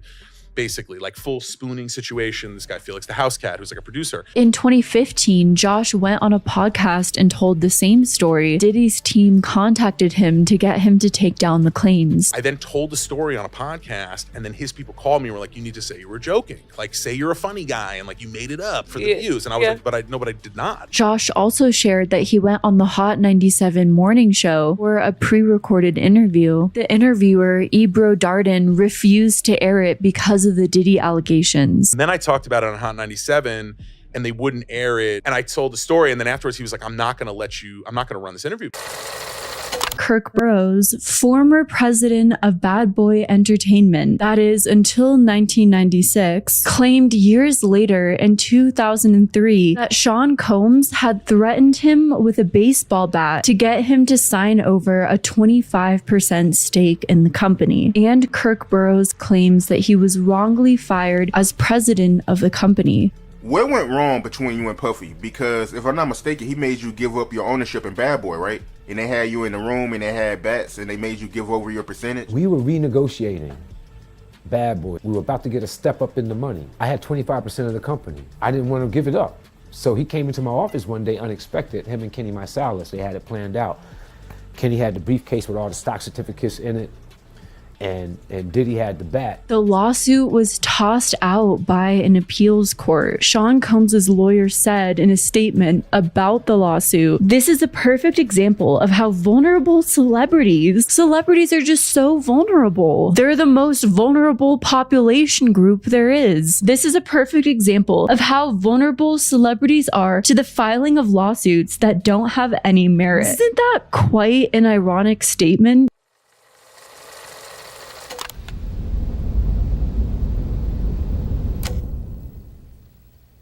With all the new information that's come out about Sean Diddy Combs, many people have looked back through Sean Combs' relationships. One of the most long-term relationships that Sean Combs has ever had, resulting in the children that he has, is his relationship with Kim Porter, the model and actress who had a long-term relationship with Diddy. Kim already had a child with singer, songwriter, and producer Al B. Quincy Brown. Al B was also raised in Mount Vernon, New York, just like Sean Combs. He went to the same high school that Sean Combs did. At some point, the couple separated and Kim Porter went on to date Sean Combs. Then in 1998, the couple welcomed their first son together, Christian Casey Combs. But Kim Porter and Sean Combs would end up separating in 1999 and battling in court over child support. And it's been rumored that Diddy left Kim to start a high-profile relationship with Jennifer Lopez, who Sean Combs dated for 2 years before getting back together with Kim Porter in 2003. Then fast forward to 2006, Kim and Sean had twin daughters together, Delilah Starr and Jesse James Combs. God is the greatest.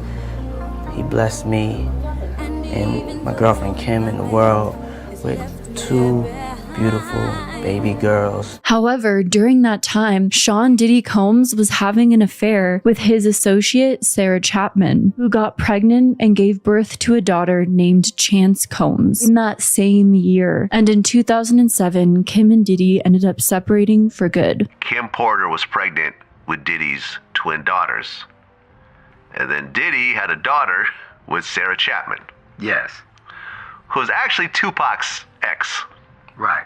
Yeah, Kim was upset because Sarah Chapman was also one of her best friends. Oh, I didn't know that. In May of 2024, the Rolling Stone published an article on Diddy that included a 6-month investigation. The article discussed an incident that occurred in the year 2000 where Kim Porter's relationship with late music executive Shakir Stewart enraged Combs. When the industry gathered for L.A. Reid's wedding that summer in Italy, Sean Combs went to Stewart's hotel room after the ceremony and allegedly broke a chair over his head. Stewart's mother and 2 of his close friends told the Rolling Stone. The former president of Bad Boy, Kirk Burroughs, believes that Sean Combs' losses at a young age, specifically the death of his father, took a toll on his relationships. He is fortified now with the money and the power, but abandonment and the act of leaving can bring about vicious results. And the women catch it the worst. Kim Porter doesn't seem to be an exception to that. Kim's relationship to Sean Combs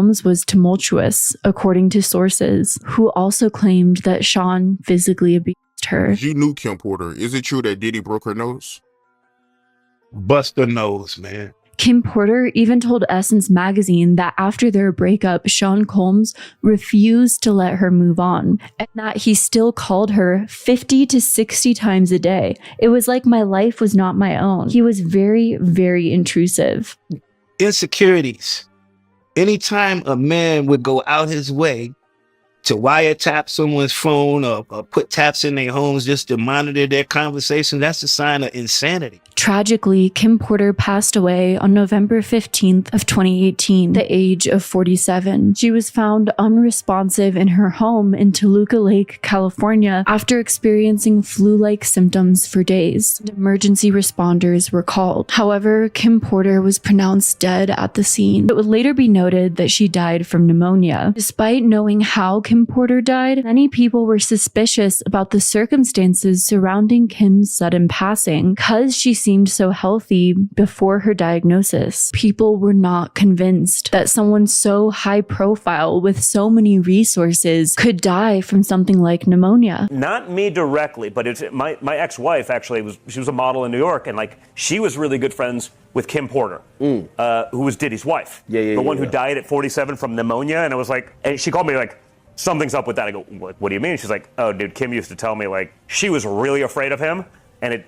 Really? Yeah. Like, this goes back years. Maybe it's natural, but, like, not a lot of people die at 47 of pneumonia. One of the people that was not convinced of this was Kim Porter's ex, Al B, who made a since-deleted post on Instagram saying, the morning of the Soul Train Awards, I just found this footage from the morning I learned of Lady KP, aka Kim Porter's and how it ripped the soul from my physical body. I had no clue. I do know very clearly that Kimberly didn't just check out all of a sudden over pneumonia. That's some B. Really? This is where I get in trouble. Kim Porter's children have publicly claimed that these speculations about her death are incredibly offensive. Sean Combs' kids put out a statement about their late mother, Kim Porter. We have seen so many hurtful and false rumors circulating about our parents, Kim Porter and Sean Combs' relationship. I mean, that sounds like a PR formulated response, though, to me personally, allegedly. While it has been incredibly difficult to reconcile how she could be taken from us too soon, the cause of her death has long been established. There was no foul play. Because of her long history and connection to Diddy, Kim Porter's legacy will always be connected to Diddy. But ultimately, I do think it's important to iterate that nobody knows Kim Porter's story, though we can probably assume that she went through a lot in her lifetime. It is wrong to speculate too largely on someone who has passed. One thing that many people have speculated on is that around the time of Kim Porter's death, she was writing a tell-all book. But much surrounding this book has been recently debunked. The so-called memoir, a 59-page self-published book published on September 6th under a pseudonym by a self-described investigative journalist, that Kim Porter's children labeled as 100% false. The children said in their joint Instagram statement, claims that our mom wrote a book are simply untrue. She did not. And anyone claiming to have a manuscript is misrepresenting themselves. Al B has been very vocal recently. In fact, 2 years after Al B made the Instagram post about the circumstances surrounding Kim Porter's death, he suffered from multiple illnesses and even ended up going into a coma. He miraculously survived and started his journey to recovery in 2023. Since then, Al B has announced a documentary where he plans on exposing Sean Combs.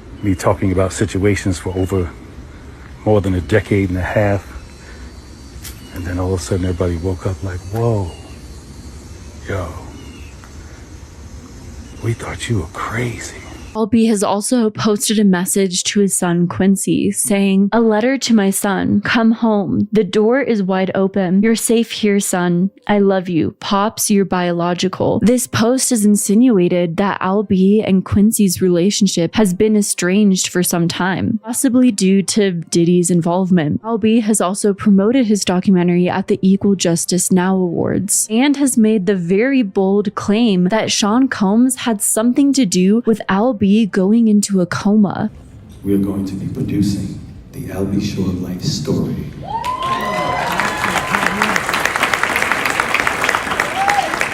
So hold on to your britches, and you'll really understand how I ended up in a coma. You're really going to need to call Homeland Security.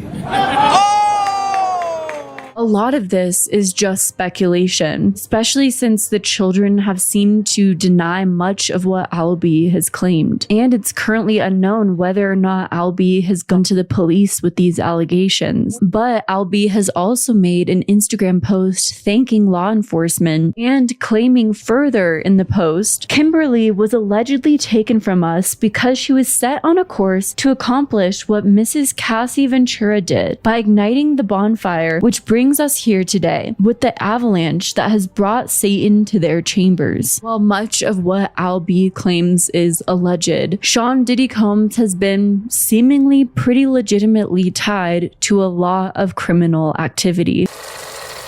In August of 2007, a man named Gerard Rechnitzer sued Sean Combs, claiming that Diddy punched him in the face outside a Hollywood club the week prior. The lawsuit detailed how Gerard approached Sean Combs while he was talking to Gerard's girlfriend. Sean Combs yelled at him, "I'll smack flames out your ass."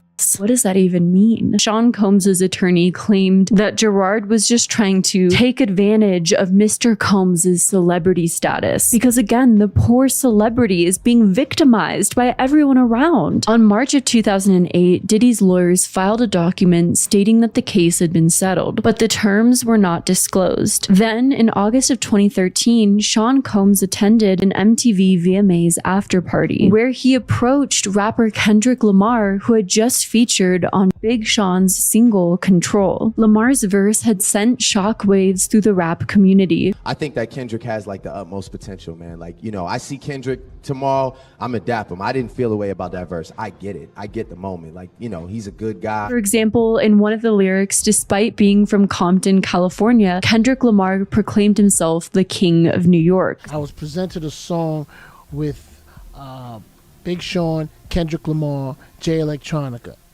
Within that song, referred to himself as the king of New York. I feel like, that king of New York, crazy, you know what I mean? Statement that apparently rubbed Diddy the wrong way. So an intoxicated Sean Combs aggressively approached Kendrick Lamar and reportedly tried to pour a drink on top of Kendrick Lamar's head before rapper J. Cole intervened, which started a scuffle between J. Cole and Diddy's crew. J. Cole publicly addressed the situation for the first time in his single Let Go My Hand. Definitely interesting to see how comfortable Diddy is in confronting other high-profile individuals and behaving in such a manner in front of others. He's confronted and assaulted other executives. He's behaved in belligerent and aggressive ways in public. It makes one wonder if that's how Sean Diddy Combs is acting and treating other high-profile individuals, other people with power. How is he treating people with no power? People who aren't high-profile, people who can't do anything for him. In 2015, Diddy embarrassed his son, Justin Combs, when he showed up to his university and got in a fight with his football coach. Justin played football during his time at Iona Prep, an independent, Catholic, all-male prep school located in New Rochelle, New York. Justin eventually attended UCLA, where he played on their NCAA Division I football team. In 2015, Diddy attended one of Justin's football practices and witnessed the coach ripping into Justin. The coach's name is Sal Alassi. Isn't that what football coaches are supposed to do? They're supposed to give you constructive feedback? But Diddy was very unhappy with the treatment the coach was giving to his son. So he decided to visit him in his office. We all know how this story goes at this point. It's unclear exactly what happened, but words were exchanged and a scuffle ensued. Things escalated pretty quickly when Diddy decided to pick up a weighted kettlebell. Those things are no joke. I'd say even worse than a baseball bat. Based on reports, Diddy threw the kettlebell and he was subsequently arrested,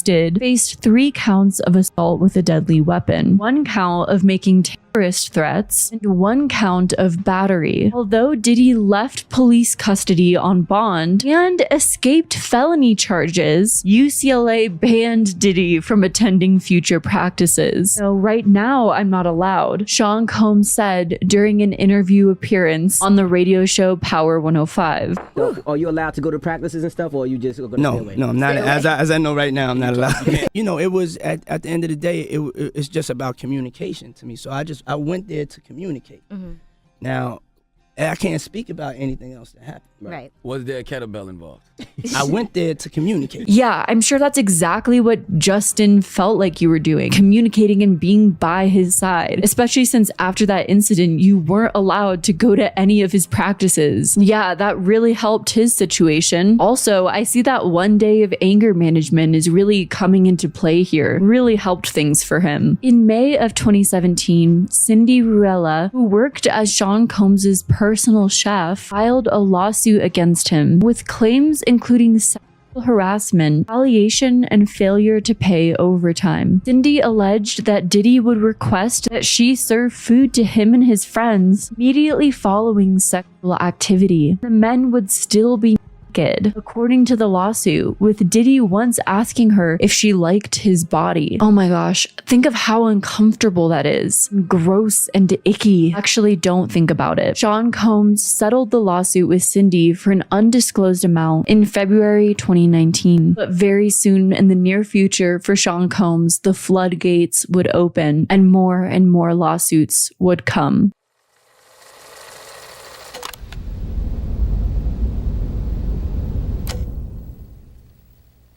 Cassandra Elizabeth Ventura was born in New London, Connecticut. At age 14, Cassie began modeling, and by 16, she was modeling for local department stores and 17 magazine. She even briefly appeared in singer Mario's Just a Friend 2002 music video. A producer named Rock Wilder encouraged Cassie to pursue different outlets. So Cassie took vocal lessons, learned ballet, and took advantage of her school's performing arts program. Well, you went to the performing arts high school? Mm-hmm. Ballet? I did modern ballet and jazz, yeah. It's, you know, it was a great, I think it was an important thing for me, a great thing.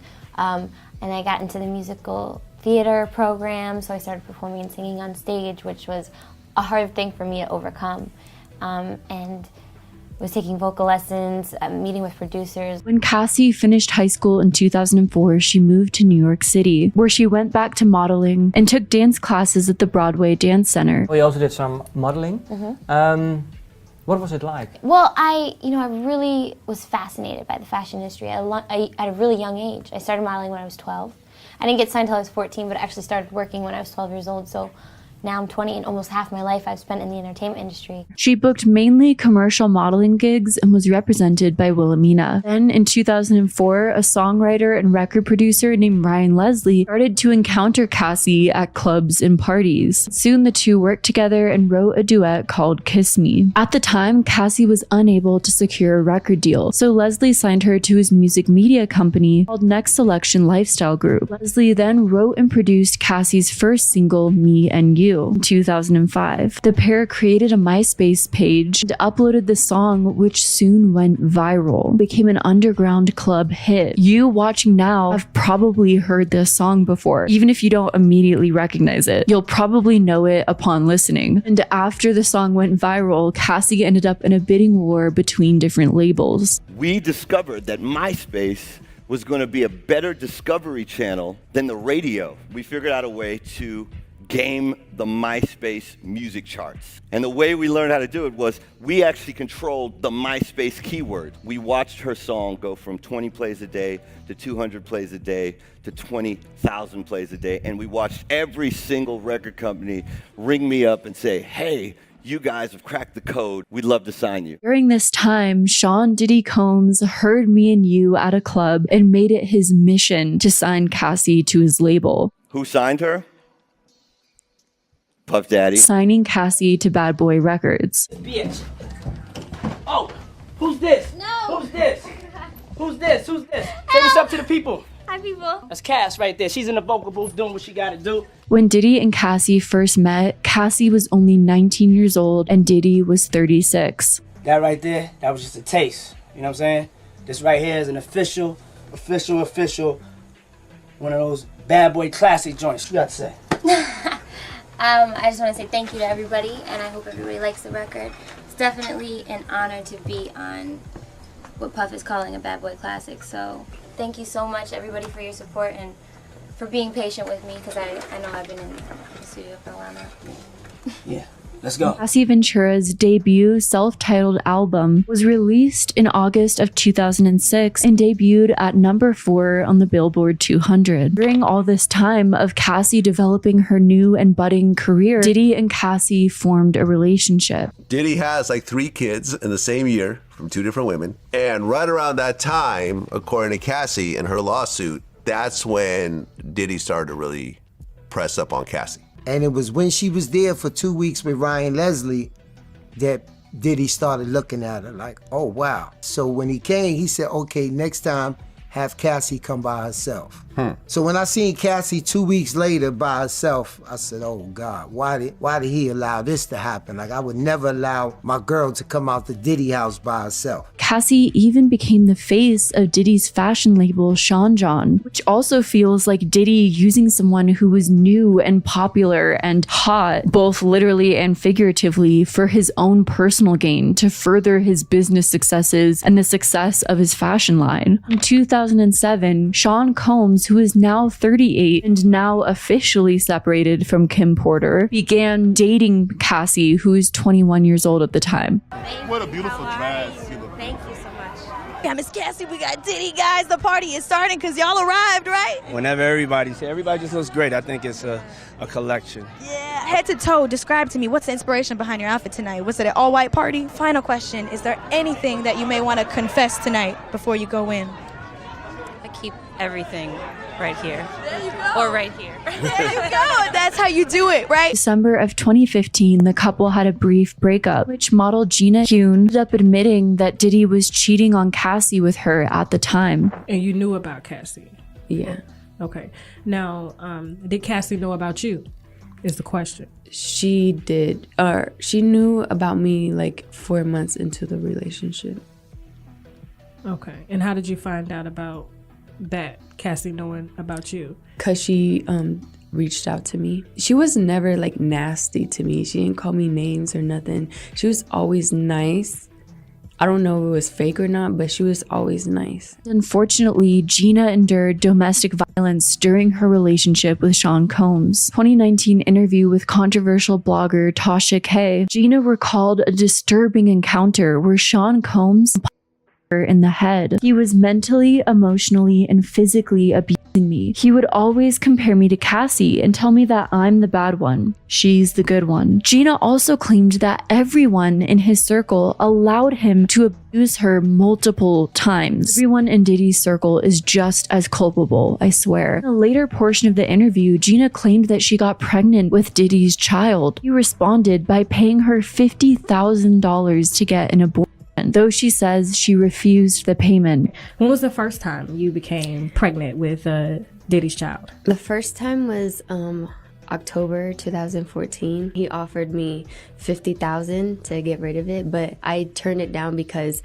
I just loved him and I was like trying to prove that I wasn't the girl that wanted him for money. I just wanted him to be nice to me. Cassie and Diddy's relationship was also horrific. In August of 2016, TMZ reported that the couple got into an argument while driving through LA. Diddy allegedly took Cassie's phone and left the vehicle. At this point, this was the first time the public had heard of any domestic disputes between the two. According to the report, Sean Combs eventually returned home to give Cassie her phone back. Cassie's mother called the authorities, who wrote a domestic incident report. The couple ended their relationship for good at some point in 2018. Sean Combs was spotted with model Jocelyn Chu, who looks very similar to Cassie, if I might add, in September of that year. Cassie ended her association with Bad Boy Records in 2019. Despite pursuing music when she first met Diddy, Cassie never released a second studio album, which makes one wonder if Cassie's relationship with Diddy killed her passion for music. Cassie instead decided to focus on building a family with her husband and welcomed 2 daughters in 2019 and 2021. Cassie would seemingly disappear from the public eye for the next few years until Cassie finally decided it was time to start a lawsuit against Sean Combs for the horrible ways in which he treated her throughout her relationship. Although Sean Diddy Combs' entire career was flooded with allegations of sexual misconduct, aggression, violence,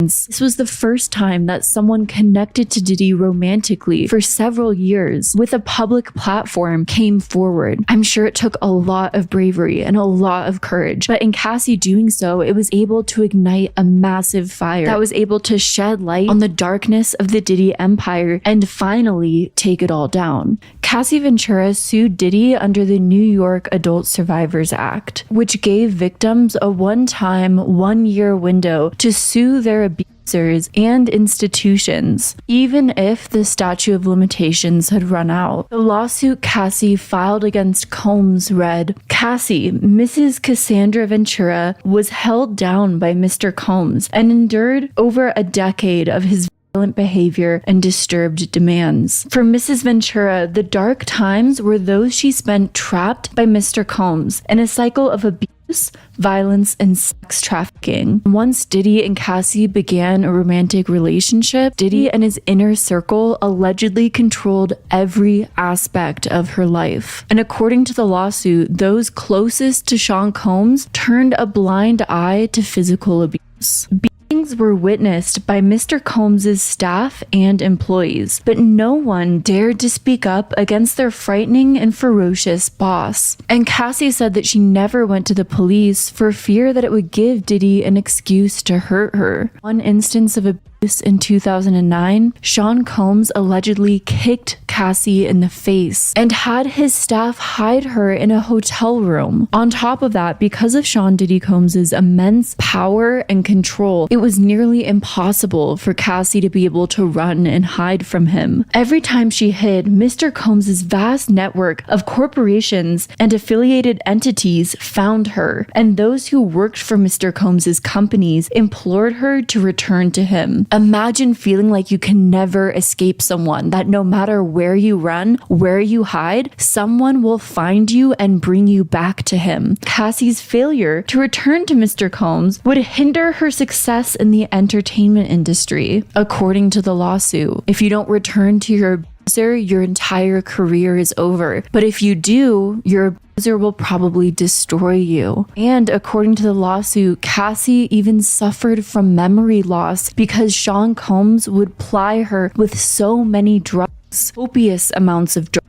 The court papers even cite an instance in which Cassie's MRI results went directly to Diddy. The most disturbing part of the lawsuit is when Cassie Ventura talks about how Sean Diddy Combs forced her to take part in what was called freak-offs. The word freak-offs have been heavily associated with Diddy now, but what are they? Well, Cassie Ventura described the freak-offs in her lawsuit as sexual encounters of sorts and arrangements in which she had no choice but to engage in sex acts with different male sex workers in different cities. Encounters that she claims that Sean Combs gained pleasure from watching and even recording. Now, I had a friend who told me years ago, like 3 years ago, he said, man, I've seen the craziest shit in this game, bro. He goes, one time I was chilling and I got a call that Puff wanted me to come over. This is all allegedly. He says 3 years ago,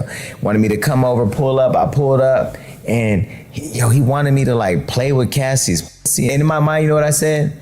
You're a clout chasing, lying, manipulative. Oh my God, I can't trust. At the time when he said it, I really thought he was just crazy being a clout chaser. These encounters continued for years in high-end hotels, sometimes would occur as often as once a week. But I have seen people that I haven't ever seen in my life, guys that I've never seen before, go into a hotel room with them, and I know that only they was in the room, nobody else was in the room. But what actually went on, or if they was forced to do it, or how much they got paid, I didn't know about that. But I definitely did see people go into private places where him and Cassie was at. Cassie would try to delete all content filmed of these freak-off encounters, but her attempts to delete this footage was often unsuccessful. Once she was even forced to watch footage from a freak-off on a flight that she had thought she'd deleted previously. When Cassie was on a relationship break with Sean Combs, she started a short-lived relationship with the rapper Kid Cudi in the spring of 2011. When Cassie was returning home from a trip, Diddy, who had discovered her relationship with Kid Cudi, attacked her. Cassie ran to Kid Cudi's house to escape Diddy's violent behavior. One of Diddy's employees told Cassie that Kid Cudi needed to just talk to Diddy. Cassie, probably knowing Diddy's tendencies and fearing for Kid Cudi's life, ended up returning to Sean Combs, who ended up her. Then the following year, in February of 2012, Diddy allegedly told Cassie that he was going to blow up Kid Cudi's car and that he wanted to ensure Kid Cudi was home with his friends when it happened. And around that same time, Kid Cudi's car exploded in his driveway. I mean, we already knew that Diddy was capable of a lot, but blowing up a car, possibly blowing up a person, that's a lot. In Cassie's lawsuit, she also talked about how multiple witnesses saw the abuse that Cassie endured at the hands of Diddy and even wrote in letters to support her case. Did you know about the physical abuse? Did you ever hear stories or beating her? I did not know. I did not know. But I witnessed it. All I witnessed was him walking into the room and saying, "Where the is she?" Next thing you know, all I hear from the bedroom was, just, I don't want to go back and think about. All I can think of was to get her out of there. What happened when she appeared, when you saw her? She was bruised. I mean, badly bruised. Which is just mind-blowing to me. All of those years of horrific treatment. Years later, when she finally comes out with a lawsuit, people write in letters to support her. Where was that before? I know it's scary going against a powerful person like Diddy, who has a ton of money, resources, connections, and it feels like they can destroy your entire life if you speak out against them. But still, no one spoke out before she came out with a lawsuit. Even during the Me Too movement, if you work for someone and then you see that person beating their girlfriend and you just stay silent about that and continue to work for that person. What? I know everyone has bills to pay and all of that, but at the same time, you're just as culpable. Clearly, there's enough substantiated claims behind Cassie's lawsuit because Diddy's legal team settled Cassie's lawsuit within 1 day. After Cassie's lawsuit ended up making headlines, then a lot of former people who were part of Diddy's team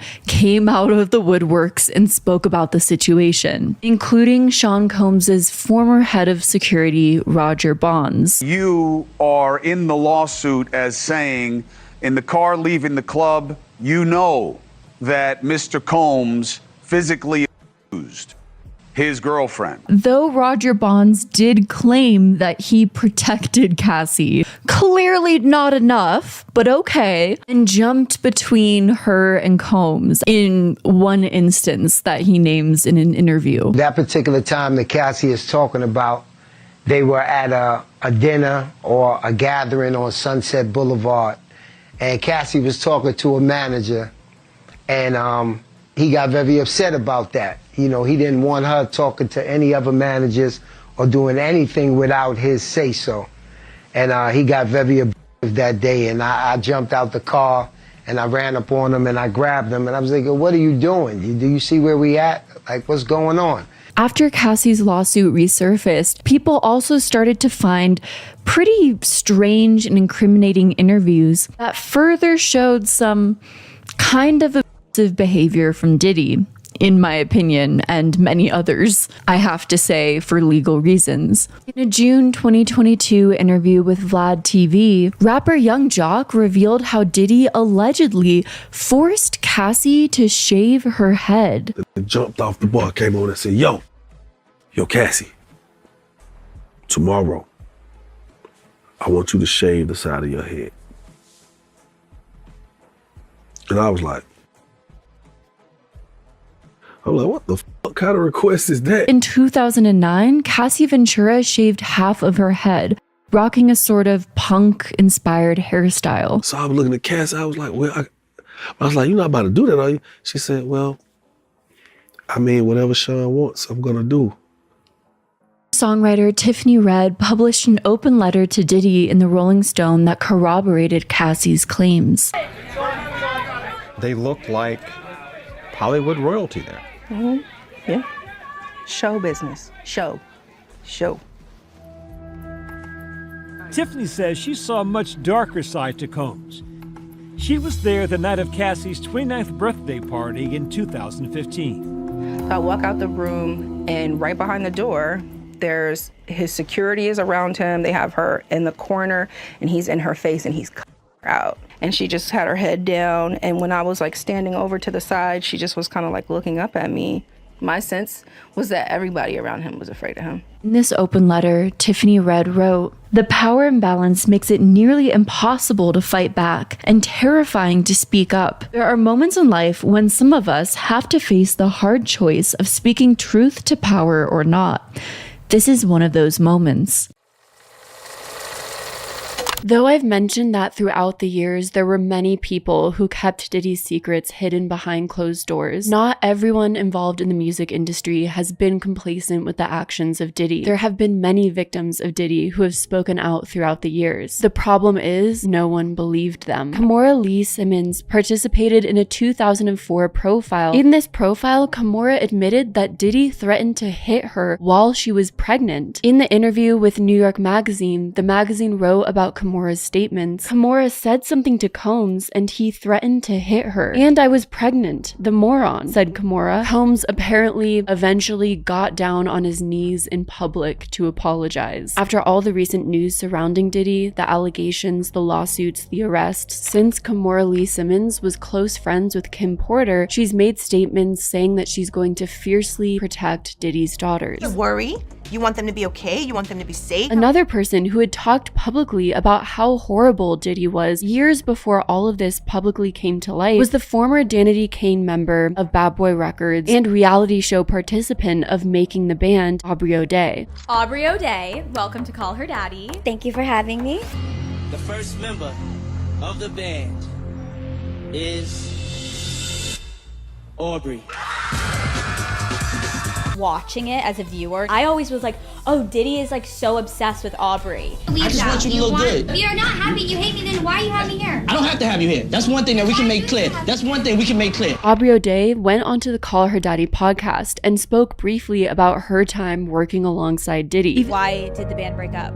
I wasn't willing to do what was expected of me, not talent-wise, but in other areas. At the very end, he fired me. Even when you go into the comments section of this Call Her Daddy interview, it is wild how many people blame Aubrey O'Day. It's obvious that victim blaming is still a massive problem in our society today. Singer Jaguar Wright has been another person who has stood her ground for years, accusing Sean Combs of committing serious crimes, long before all of this information came out. In one interview, Jaguar Wright says that she was called a liar for coming out with this information and was accused of being jealous of Sean Combs' success. You said I was a liar because I was jealous, because I wasn't his girlfriend, because I wasn't successful in the music industry, because I didn't have a hit record, because I didn't live in a mansion, because I didn't have diamonds. You said all of these things about me.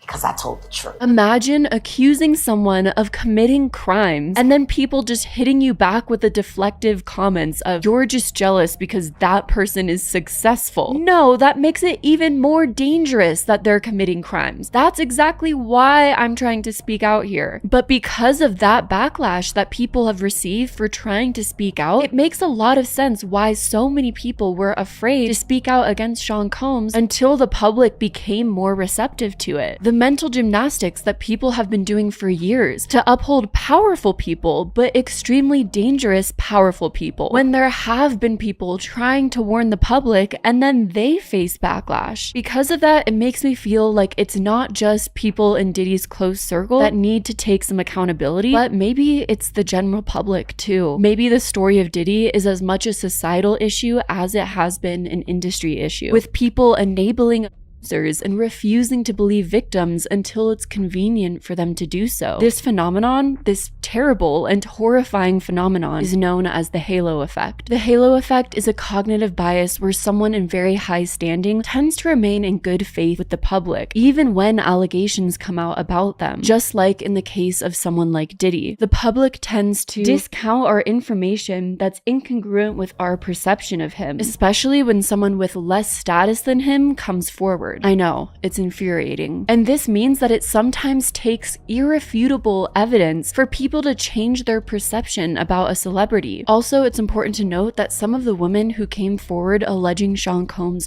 to them are Black women, which societally may have played a part in the doubt that they faced. This is a societal issue, but also a structural issue that dates all the way back to the 19th century, when the minimization of Black women's experiences of sexual violence was actually written into law. In some southern states, only white women would be recognized as victims of. While that's no longer the case today, think about the structural and societal impact that something like that can have. It has undoubtedly infiltrated our culture in subliminal, unconscious, and maybe even conscious ways that needs to be talked about. In a recent study conducted by Chloe Grace Hart, an assistant professor of sociology at University Wisconsin-Madison, Chloe found that Americans were less likely to believe a Black woman describing an experience of sexual harassment than they were to believe a white woman describing the same experience. While it's incredible that so many Black women and people alike are now able to come forward and share their stories about Diddy and be believed, I can't help but feel personally that it took an endless amount of evidence and decades for these voices to finally be believed. For the people that are shocked at how long Diddy was able to get away with this, can we look at the victims that Diddy often chose and how that may correlate to why law enforcement took so long to look into this? Because that is what really makes me angry. I also can't help but feel that this story and the justice that Diddy is finally receiving is an outlier in the fight for justice that many Black women who are victims of SA and assault usually have to face. And I really wanted to address that in this video. Initially, after settling the lawsuit with Cassie so quickly, Sean Combs probably believed he escaped the lawsuit controversy somewhat unscathed. But quickly after, more and more lawsuits began to come out, exposing the many years of abuse at the hands of Sean Diddy Combs. A woman named Lisa Gardner filed a lawsuit in November, right before the Adult Survivors Act expired. In the lawsuit, Gardner claimed that she and a friend met Sean Combs and singer-songwriter Aaron Hall at an MCA Records event in either 1990 or 1992. They returned to Aaron Hall's apartment for an after-party where she was offered some drinks, and then was coerced into having sex with Sean Combs, who sadly then assaulted both her and her friend. And Lisa Gardner claimed that later that night, she was also sexually assaulted by Aaron Hall as well. And even worse, days later, Sean Combs, worried that Lisa Gardner would expose him, showed up at Lisa Gardner's home and attacked her. Another complaint was filed the same day by Joy Dickerson Neal, who claimed that in 1991 she reluctantly went on a date with Sean Combs, who intentionally drugged and sexually assaulted her after their dinner. Sean Diddy Combs denying in court documents that he drugged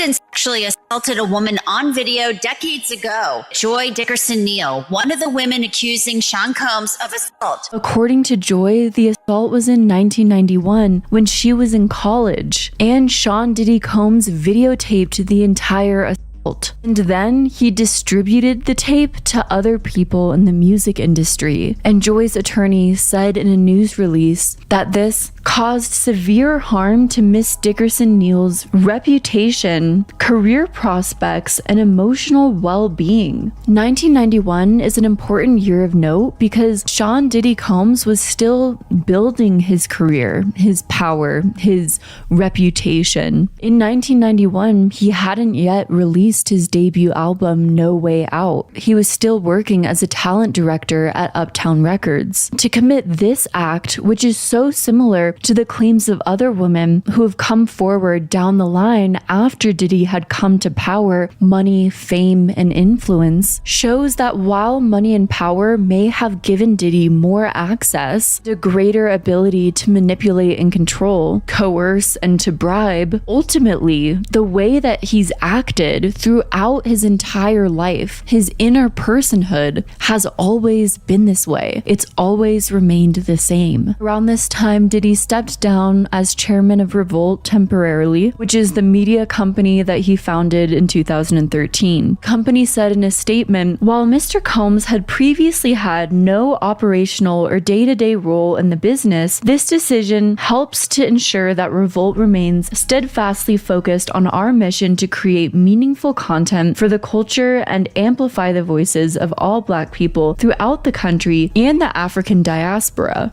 Capital Prep Harlem, a charter school that Diddy opened in 2016, which big yikes there, as you'll find out later in this video, also announced that it would end its partnership with Diddy. However, Diddy taking a break from his businesses, virtually ghosting and going silent, which somehow a lot of public figures accused of sexual abuse of any sort tend to do. They just go silent. Somehow that doesn't stop the allegations and backlash from continuing. Wouldn't you know? It's like they think if they just disappear, then all the allegations will disappear along with them. But that's not really how it works. Instead, the allegations continue to pile up. Early December, another woman referred to as Jane Doe filed a fourth lawsuit. The woman sued Sean Diddy Combs, claiming that he and 2 other men her 20 years ago in a New York City recording studio when she was only 17 years old. Jane Doe alleged that Sean Combs and his longtime right-hand man, Harvey Pierre, as well as a third unidentified man, all gang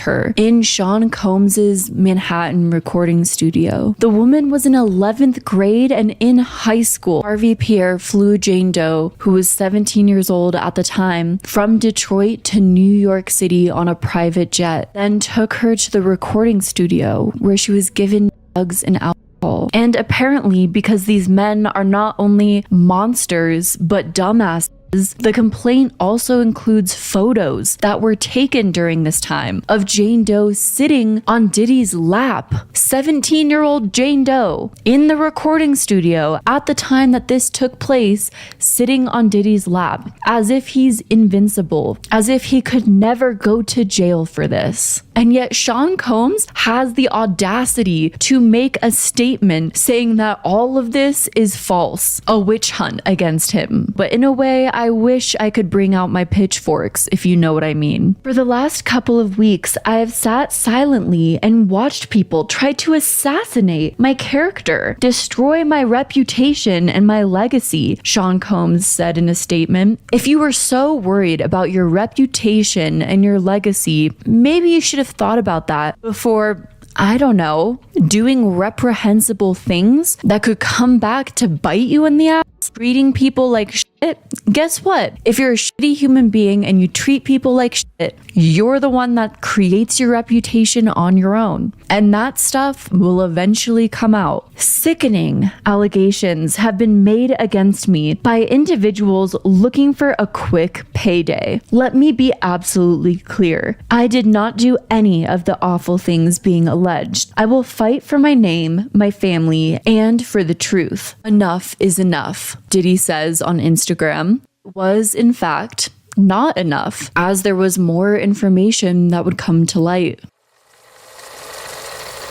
In February of 2024, Rodney Jones Jr., a musician and producer known as Little Rod, filed a federal lawsuit against Sean Combs, alleging that Sean Combs sexually harassed, and threatened him. In 2022, Sean Combs hired Lil Rod to work on his 2023 R&B album, The Love Album Off the Grid, hence the photo of Diddy in this thumbnail of him holding up a heart sign. Rodney Jones lived with Sean Combs between September of 2022 and November of 2023, and throughout that time worked with several high-profile musicians. And over the 14 months that Rodney Jones spent living with Sean Combs, they developed an unconventional relationship, according to the complaint. The Love Album Off the Grid dropped on September 5th of 2015, featured famous artists like Summer Walker, Busta Rhymes, Sway Lee, The Weeknd, French Montana, 21 Savage, Justin Bieber, John Legend, Coco Jones, and Burna Boy, among others. A stacked feature list. And a ton of high-profile producers also helped behind the scenes, like Stevie J, Babyface, Timbaland, to name a few. If anything, the Love Album definitely showcases the many connections that Diddy developed over his many years in the music industry. Then 5 months later, on February 26th of 2024, Lil Rod filed a report to the New York federal court where he sought $30 million in restitution. In the filing, Jones made damning allegations. This part of the story genuinely haunts me. A 14-year-old child, and Justin Bieber was a child, being sent to stay with a grown man for 48 hours. We can't really disclose what we're doing, Diddy says in that video, laughing. And everyone around them, L.A. Reid, Usher, Scooter Braun, they all thought this was fine. They called it mentorship. They called it flavor camp. Against Diddy. While working with Combs, he was sexually assaulted, forced by Sean Combs to engage in sex acts, made to solicit sex workers, drugged, humiliated, and said that he was repeatedly groped, all while in Diddy's orbit. Rodney Jones also claimed that he was cheated out of over $50,000 for his work on Sean Combs' album. So many people have endured such similar treatment and abuse at the hands of Sean Combs, though unfortunately, because so much of this was kept in the dark from the public, so many people endured this same treatment at the hands of Diddy for so many years, and he was allowed to get away with this. Lil Rod's lawsuit went on to describe some really disturbing detail. In the lawsuit, Lil Rod recalled an occasion where he woke up in a bed disoriented with two sex workers and Sean Combs, completely naked, believed that Sean Combs had drugged him. Lil Rod claimed that Diddy installed multiple hidden cameras in his properties in Miami and Los Angeles. At these properties, Diddy would hold parties, giving artists a chance to climb the ladder in their career, basically giving them access to music executives. During these parties, Diddy's hidden cameras supposedly would capture celebrities, politicians, music label executives, and athletes, all engaging in illegal activity. All of these people were recorded without their consent. The lawsuit alleged that Mr. Combs possesses compromising footage of every person who has attended his freak-off parties and his house parties. What do you think about them accusing Diddy of having cameras in his house so he can record celebrities and politicians and use it as blackmail? So I firmly believe that's true. That's how a lot of these agreements get made.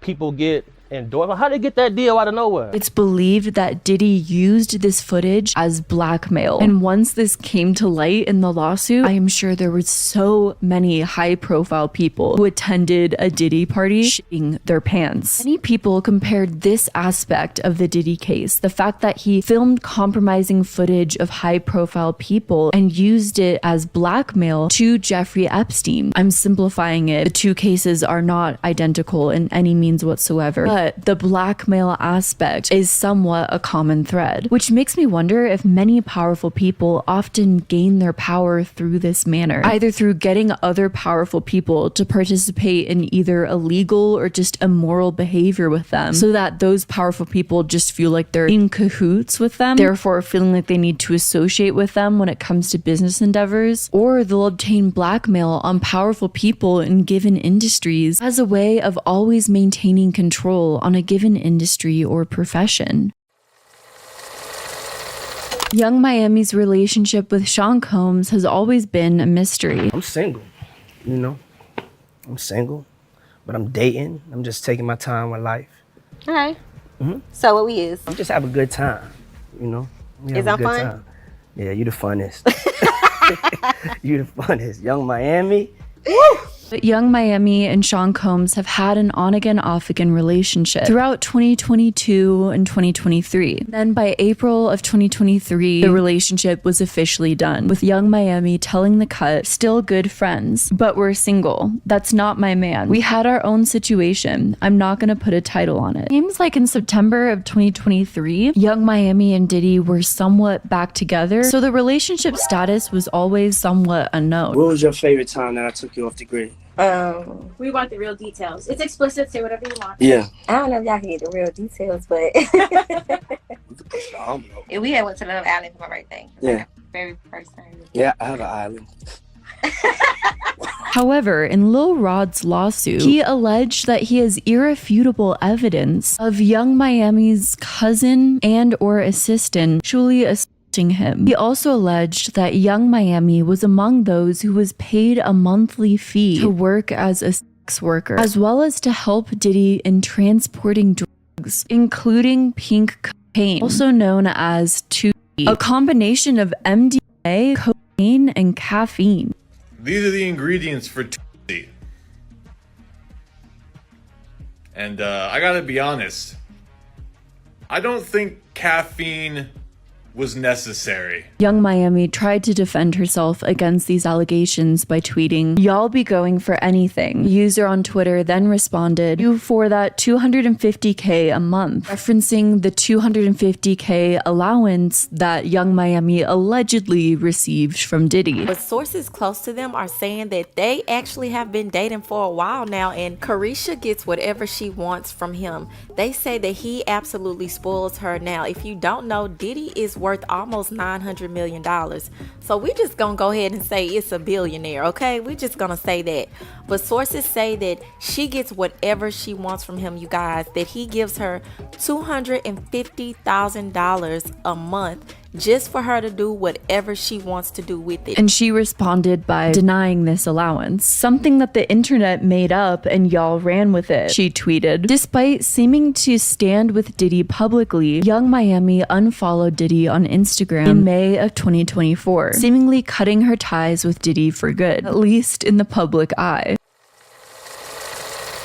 In the lawsuit, Rodney Jones believed that Diddy was him with the goal of passing him off to others. While on a yacht in January of 2023, Lil Rod was introduced to Oscar-winning actor Cuba Gooding Jr., who proceeded to him until he was forcibly pushed away. Cuba Gooding Jr. is an American actor who first garnered notoriety for his breakout role as Trey Styles in Boys in the Hood. Lil Rod claimed that Diddy had domination and control over Cuba Gooding Jr., yet failed to step in when he began to sexually Lil Rod on this yacht. And this is not the first time that someone accused Cuba Gooding Jr. In 2019, Cuba Gooding Jr. was booked on charges of misdemeanor forcible touching and sexual abuse in the third degree in New York City. In August of 2020, a woman filed a lawsuit in New York City accusing him of sexually assaulting her in 2013. And as of August of 2020, 30 women have come forward accusing Cuba Gooding Jr. of unwanted touching. In Jones's lawsuit, an unnamed rapper is said to have been on the yacht, where they were allegedly seen consorting with underage girls and sex workers. Further down in the complaint, this person, whose name is redacted, described as a Philadelphia rapper who dated Nicki Minaj, which is pretty specific. Pretty specific. And really, there's only one person who falls within that category, and that is the rapper Meek Mill. Meek Mill is from Philadelphia, Pennsylvania, and dated Nicki Minaj from 2014 to 2016. According to Lil Rod, this same rapper, along with producer Stevie J and an unnamed R&B singer, allegedly engaged in sexual intercourse with Diddy. The rapper is again described in a footnote as a Philadelphia rapper who dated Nicki Minaj. Meek Mill's sexual orientation has been widely debated online. In my opinion, someone's sexual orientation is nobody's business, and I don't know why it's such a big deal or so scandalous in the hip-hop industry if somebody is bi or gay, but that's besides the point. A video resurfaced where Diddy calls Meek Mill daddy while both of them are on the yacht. Meek Mill seemingly uncomfortably responded back, which added further to the speculation. Man, you doing it, man. You deserve it, daddy. You putting in that work. Proud of you. I love you. Yeah. The thing is, with so much sexual harassment and exploitation happening surrounding the Diddy case, even if something sexual did happen between Meek Mill and Diddy, we don't even know if it is consensual. So for people online to assume Meek Mill's sexuality and to even go a step further and make fun of Meek Mill, harass him for his potential sexuality, could be very, very wrong if there was potential involved. I just don't think it's right to jump to conclusions if we don't know the full story yet. Also, focusing on Meek Mill's sexuality could potentially distract from the other allegation that was made, which is that he consorted with underage girls, which you would think is a much more serious allegation to focus on. Like, can we look at that one a little bit more, please? Can we focus on that one a little bit more, maybe? For everyone involved, there have also been other audios of Meek Mill and Diddy allegedly released that have been posted online and gone viral, but because they're just audios with no video, it's, in my opinion, pretty impossible to trust. And Meek Mill himself has vehemently denied the legitimacy of these audio clips. Meek Mill also made a few tweets denying any further association with Diddy and the crimes that he's been alleged of participating in. I'm from Philly. I don't do coke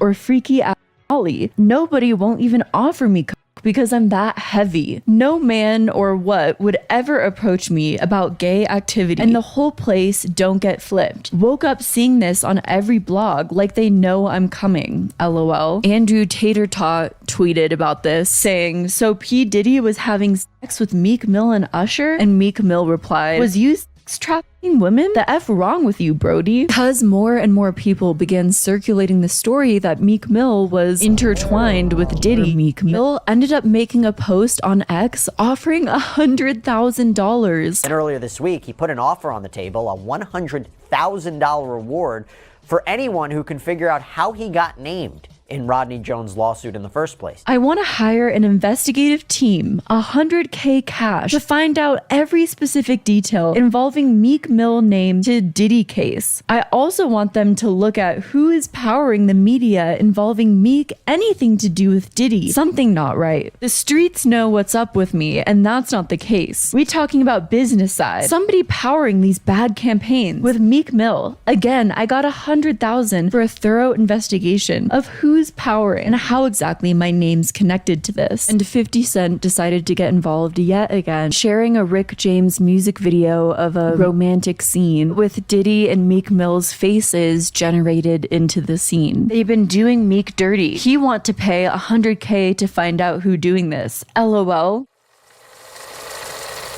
In Lil Rod's lawsuit, he also talked about an unnamed R&B singer who also allegedly engaged in sexual intercourse with Diddy. The R&B singer is described as someone who performed at the Super Bowl and had a successful Vegas residency. And many people immediately thought of Usher. Usher took over Las Vegas in 2021 when he started his first Vegas residency at the Coliseum in Caesar's Palace. Is that cozy? Yeah. Okay. It was a 20-show residency and every night was sold out.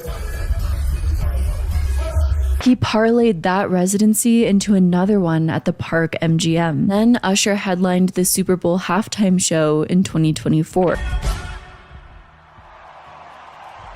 But if you do call, know that God answers prayers. They said I wouldn't make it. They said I wouldn't be here today. But I am. And on top of that, rumors surrounding Diddy and Usher's strange relationship have already been circulating for years before this lawsuit has ever come out. Usher first met Diddy in 1994 after record executive L.A. Reid, who was scouting Usher, sent the then 15-year-old, yes, Usher was 15 years old, to temporarily live with Diddy. Yes, live with Diddy to attend his flavor camp. Oh my gosh, what? Apparently, Reid, who scouted Usher, introduced him to the industry, wanted Usher to be mentored by Diddy while experiencing his lavish lifestyle. I moved to New York City. And I lived with Sean Puffy Combs for a year. That's the crazy thing. Now, that was L.A. Reid's idea, right? We're sending you over to something called Puffy Flavor Camp. There you go. To learn some... Flavor Camp? Yeah, Flavor that's Camp. what it was called. And you're going to go to Puff Daddy's. He's going In the 90s. Do you understand what that's like? Puffy's place was like just filled with chicks and like nonstop, right? No, not really. Come on. But hey, it was curious. I got a chance to see some things. Yeah, but you were 13. What were you seeing? I went there to see the lifestyle. Right. And I saw it, and it was, but I don't know if I could indulge and understand what I was even looking at. It was pretty wild. So nobody tried to, some woman didn't come along. I didn't say that. Okay. I didn't say that. What I did say is that there were very curious things taking place, and I didn't necessarily understand it. Yeah, it's pretty crazy. 14 years old. That just feels like the perfect ingredients for being groomed. You're not only being introduced to someone as a mentor-like figure, aka someone you should listen to, look up to. They're going to teach you the ways, but also you're going to experience their lavish lifestyle. So they're going to show you all these flashy, fancy things, introduce you to the ways, the glamorous lifestyle, make it so that you'll never want to leave their side. Basically, would the red flags get any more crimson? For a young teenager to live with an adult, a practically all-powerful music industry executive like Diddy was at the time, is not just not appropriate on any level. It's, in my opinion, the very basis of grooming. The power dynamics are completely skewed in absolutely every way. I know, and people know, that was around that in that time that Puff and Usher did have a situation. And that situation led Usher to the hospital. Now I let Usher explain that to y'all. I let Usher tell that story. Because you taking up for somebody that you know and a lot of more people know didn't do you right when you was at Diddy camp. While speaking with people, Usher talked about meeting Diddy, who invited him to come to New York City. I got a tutor, went to New York City, and he began to show me the ropes. Some of the most valuable lessons I could ever learn as an entrepreneur were picked up when I spent time in New York with him. This unwavering desire to create and make certain that your creative ideas were executed. I saw him in real time, working it out, him building something from nothing, him understanding how culture and collaboration could build careers. Being able to see that, that's what I got. Feeling indebted to a high-profile person when you're young and starting out, like that person is the reason for the success in your career, is probably not a good position to be in. And while living with Diddy, Usher was surrounded by high-profile people like Biggie Smalls, Lil Kim, Faith Evans. Biggie Smalls was there. Biggie Smalls was there. Lil Kim. And Diddy introduced him to this glamorous lifestyle where he could have stars in his eyes. All of this can be yours for a price. The two of them flew around the country and often partied until sunrise when Usher was still extremely young. Can you stay up till 4 a.m. with them and party? I mean, I could. I actually stayed up longer than them. And Diddy lived such an inappropriate lifestyle that I cannot imagine a possibility, a realm of a possibility, where introducing Usher to just a glimpse of this lifestyle when he was just a teenager couldn't have scarred him for life. Especially when, according to Usher, his parents were completely unaware that any of this was happening. And your parents were Mary J. Blige, they didn't know nothing about this shit. Oh. I was having a good time, you know what I mean? 2004, Usher told Rolling Stone that Diddy introduced him to a totally new set of shit. Specifically, a grown-ass man should not be introducing a teenager to sex. And that shouldn't be seen as acceptable to the point where you're talking about it in an interview for a magazine. Sex is so hot in the industry, man, Usher explained to the Rolling Stone. There was always girls around. You'd open a door and see somebody doing it. That should never be normal in an industry. Or several people in a room having an orgy. You never knew what was going to happen. Years later, a video would resurface with Kevin Hart, Diddy, and Usher. In the video, Diddy talked about a story where Usher woke up and him and Diddy wrestled over Frosted Flakes. Don't sit on the bed at night, no homo. First and foremost, I'm not getting in the bed. Usher look like he fresh off got a plane. My brother right here from day one, we used to wake up and, pause, but like, check this out. I mean, back in the days when he was like 10 and I was a little bit older, his older brother, we used to fight over the Frosted Flakes. Afterwards, Diddy jokingly put him in a headlock. Yo, what the did Puff just say? Nobody's gonna acknowledge this but me. Puff just said we used to wrestle over the Frosted Flakes. And we're streaming live. To immediately assume that Frosted Flakes means a sexual innuendo? What kind of twisted world do you live in? Years later, Usher is way more vague about his time living with Diddy, but says that he would never personally allow his children to stay with Diddy. What a life. Yeah, it's pretty crazy. 14 years old. You're a dad now. Would you ever send your kid to Puffy camp? Oh, no. Yeah, major second that. With everything that has recently come out about Diddy's alleged acts, many people have wondered whether Diddy has groomed and sexually assaulted Usher when he was younger, because there can be so much shame for people who have been sexually assaulted, particularly men. I do want to bring up the statistic that men who sexually assault boys do not care about their sexuality. They do it for power and domination. Unfortunately, Usher is not the only person in the industry rumored to have been groomed by Diddy. When Justin Bieber was an extremely young tween and met with manager Scooter Braun and signed with Raymond Braun Media Group, which was a joint venture between Usher and Scooter Braun, Justin Bieber signed with L.A. Reid. There's that name again, L.A. Reid. That's been popping up a lot. But anyways, Justin Bieber signed with L.A. Reid's record label, Island Records. In his memoir, Sing to Me, L.A. Reid talked about the first time he met Justin Bieber, saying, Usher walked into my office with this adorable 14-year-old boy. This kid was beautiful, like a woman can be beautiful, and men rarely are. And he turned it on as soon as he stepped into the room. 14 years old. And you're talking about the beauty of this young boy and how he turned it on as he walked into the room. You're disgusting. L.A. Reid also presumably sent Justin Bieber to Diddy's flavor camp, as Justin Bieber spent 48 hours under Diddy's care. As soon as you turn 16, you know what I'm saying? I'm gonna let you rock this every time you come in. Like, yeah. Man. That out. Minute.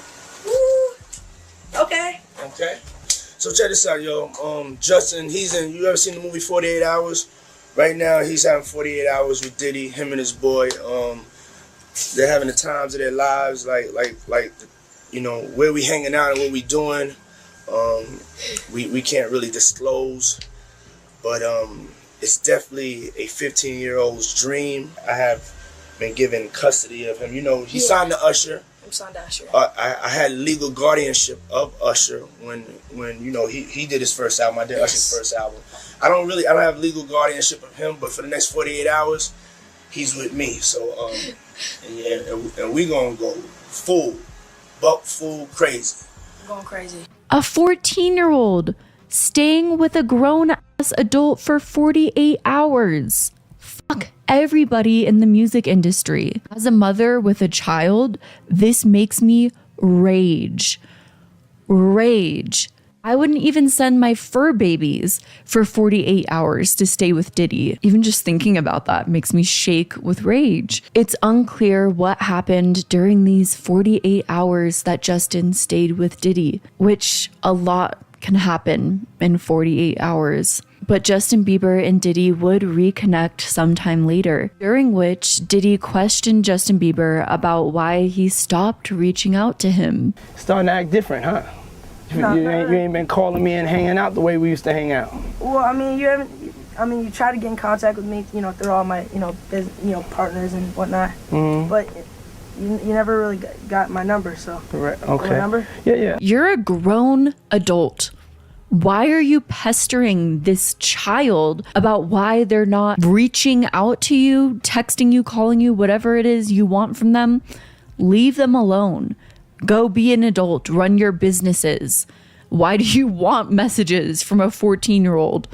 Do you want to go? Okay, just don't scratch me. In a 2014 episode of Keeping Up with the Kardashians, Khloe Kardashian said she went to a party where half the people were butt naked. Well, this party, I think half the people there were butt naked. Her sister Courtney asked who was there, and Khloe said, Diddy, Justin Bieber, French Montana. So who was with you this weekend? A bunch of my friends.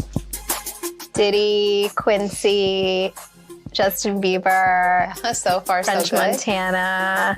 Do you even know half the people you're naming? No. Justin Bieber would have been 19 or 20 in 2014. Sean Combs also attended Justin Bieber's 22nd birthday party in 2016, where he gave him a Bad Boy Records jacket.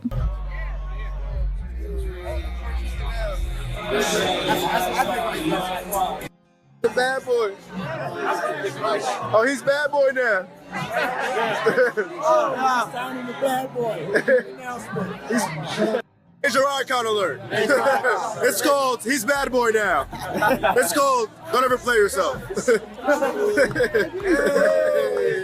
In July of 2021, Justin Bieber posted a throwback photo of himself and Diddy that he captioned, "My bro at Diddy, throwback." There was a song on TikTok that went viral that appeared to be from Justin Bieber with the lyrics saying he lost himself at a Diddy party, but CBS News reported that that song was fake and likely AI generated. Due to his relationship with Diddy after all the recent news has come out, a source told In Touch Weekly, Justin doesn't really want to talk publicly about his relationship with Diddy, but he may have to. I'm not sure if Diddy did anything that Justin now thinks crossed the line, but if he does, he's not saying. If Justin has to address his past interactions with Diddy, he will. There's been other reports that Justin Bieber is very distraught about the recent news that's resurfaced regarding Diddy, but I think ultimately no one can say exactly what happened behind closed doors, besides saying that it's extremely inappropriate for a group of executives, a group of powerful adult executives in any industry, to welcome in a teenager who's aspirational in that industry into their home, especially when those same adults call that teenager beautiful years later. At the end of the day, it is Justin Bieber's story, and he has a right not to speak on it, especially since there is so much shame associated with male SA. Even in this video, you can see how many people automatically jump to conclusions simply because they were involved with Diddy, when ultimately we just don't know. And I think that the level of SA that took place with many men who were involved with Diddy might be more than we initially think because of the shame involved in coming forward. I go to the Kanye West concert. You know, I'm going there to see, Kanye do his thing. I don't have any, nothing but high expectations. Concert changed my life. I ain't gonna lie, I was so impressed and inspired. It was beautiful, man. And I fell in love with hip hop again.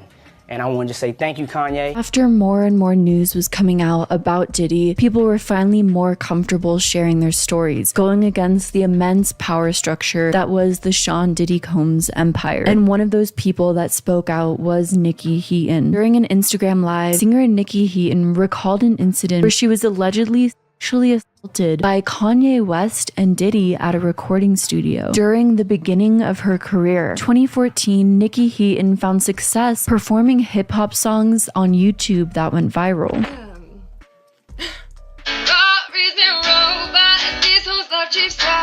Eventually, Nikki Heaton signed with All Def Digital, a YouTube-based record label. Nikki Heaton claims that Ye invited her to a studio to work on music around this time. We got a call. It was late. We were living in LA, and we get a call, and it's like, hey, Ye wants you to come to the studio. And we're like, cool. Like, why?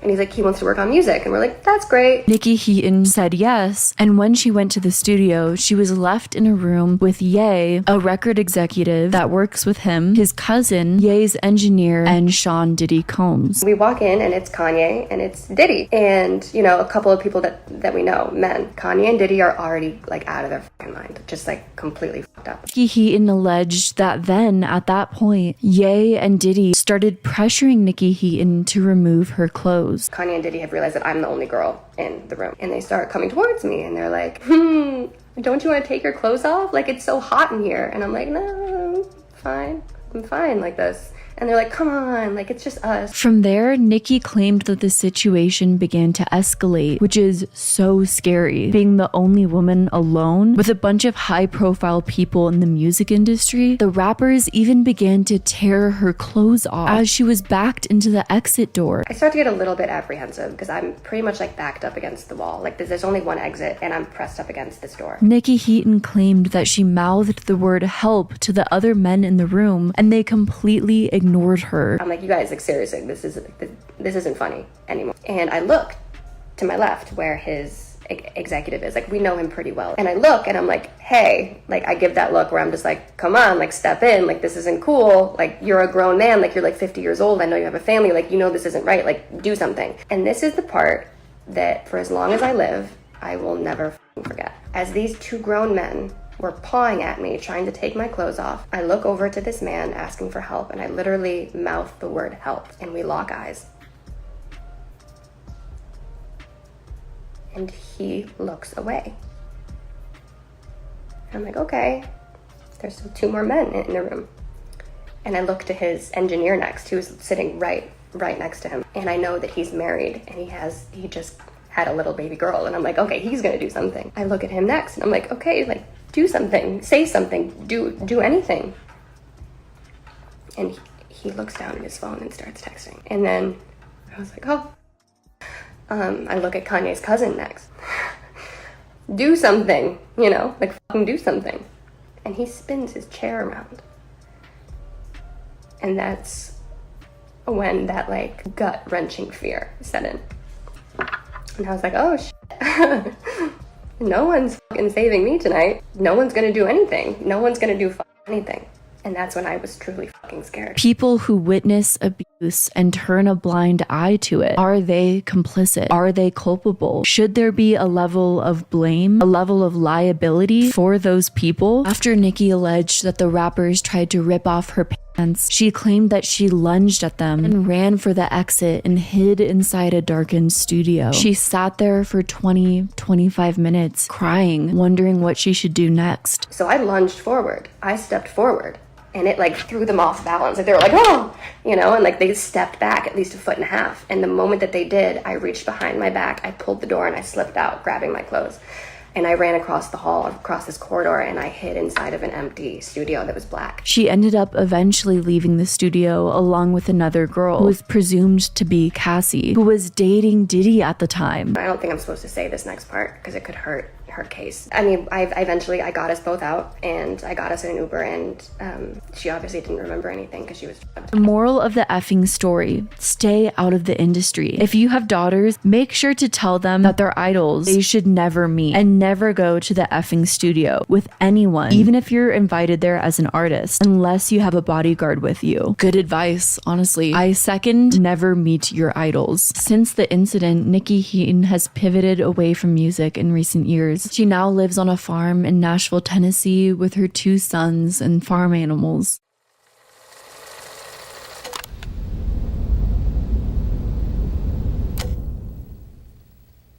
Then on March 25th of 2024, it seemed something major went down as Sean Combs was raided by Homeland Security. Homeland Security raided both of Diddy's homes in LA and Miami, and this was all due to a possible sex trafficking investigation. This is Diddy's waterfront mansion in Miami Beach, Florida, worth $35 million.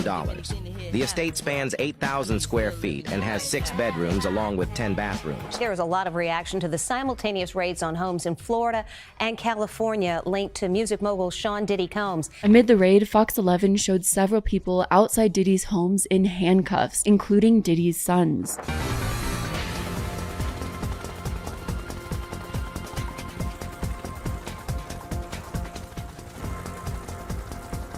Homeland Security tells ET the bi-coastal operation is part of an ongoing investigation. His 2 sons, 30-year-old Justin and 25-year-old King. At one point, they seem to be sharing a laugh. It's also worth noting Homeland Security tackles trafficking crimes, something Diddy was accused of in a lawsuit by his ex Cassie back in November. Diddy and his daughters were not in their homes at the time of the raid. They were at the airport traveling to an unknown location when they were intercepted by the feds. Video footage shows Diddy aimlessly pacing around outside the customs office at the airport, probably realizing at this point his life is fucked. I guess you wonder what's going to happen next, Diddy. I know.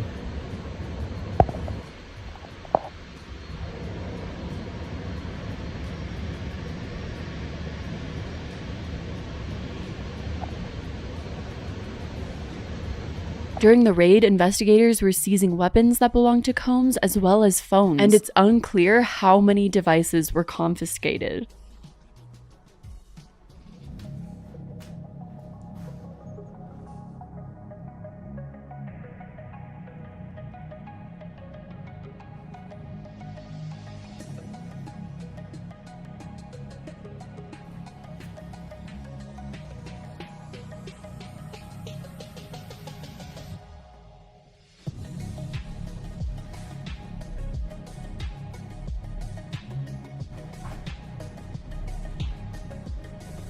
In response to this raid, Diddy's lawyers claimed that Homeland Security used excessive force. I'm not even going to comment on that aspect and the irony. They also claimed that this was an unprecedented ambush. Yeah, because if it wasn't an ambush, then Diddy would have had the opportunity to, you know, hide evidence. In the midst of the raid, Diddy's alleged drug mule, allegedly supplying the drugs needed for these parties, 25-year-old Brendan Paul, was arrested and booked on 2 separate drug charges after authorities intercepted Diddy's plane. The plane that his daughters were also on. Now this is Brendan Paul. He was arrested for possession of cocaine and marijuana gummies, and this is unrelated to that larger investigation by the feds, but Paul is named one of several civil lawsuits filed against Diddy as a drug mule working for the music mogul. Brendan Paul was someone who is named in Rodney Jones's lawsuit. Rodney Jones alleged that Brendan Paul was Sean Combs's drug mule. You wonder if arresting Brendan Paul was a tactic and a larger strategy to eventually take down Sean Combs. There's been a lot of misinformation floating around in conjunction with the Homeland Security raid. A lot of claims that Homeland Security found certain things that they didn't, a lot of fake photos of things that they found, a lot of attempts to try and shock the public. But my personal belief is that spreading misinformation in a case like this is extremely dangerous. For example, there's been an alleged CNN news report that there's underground tunnels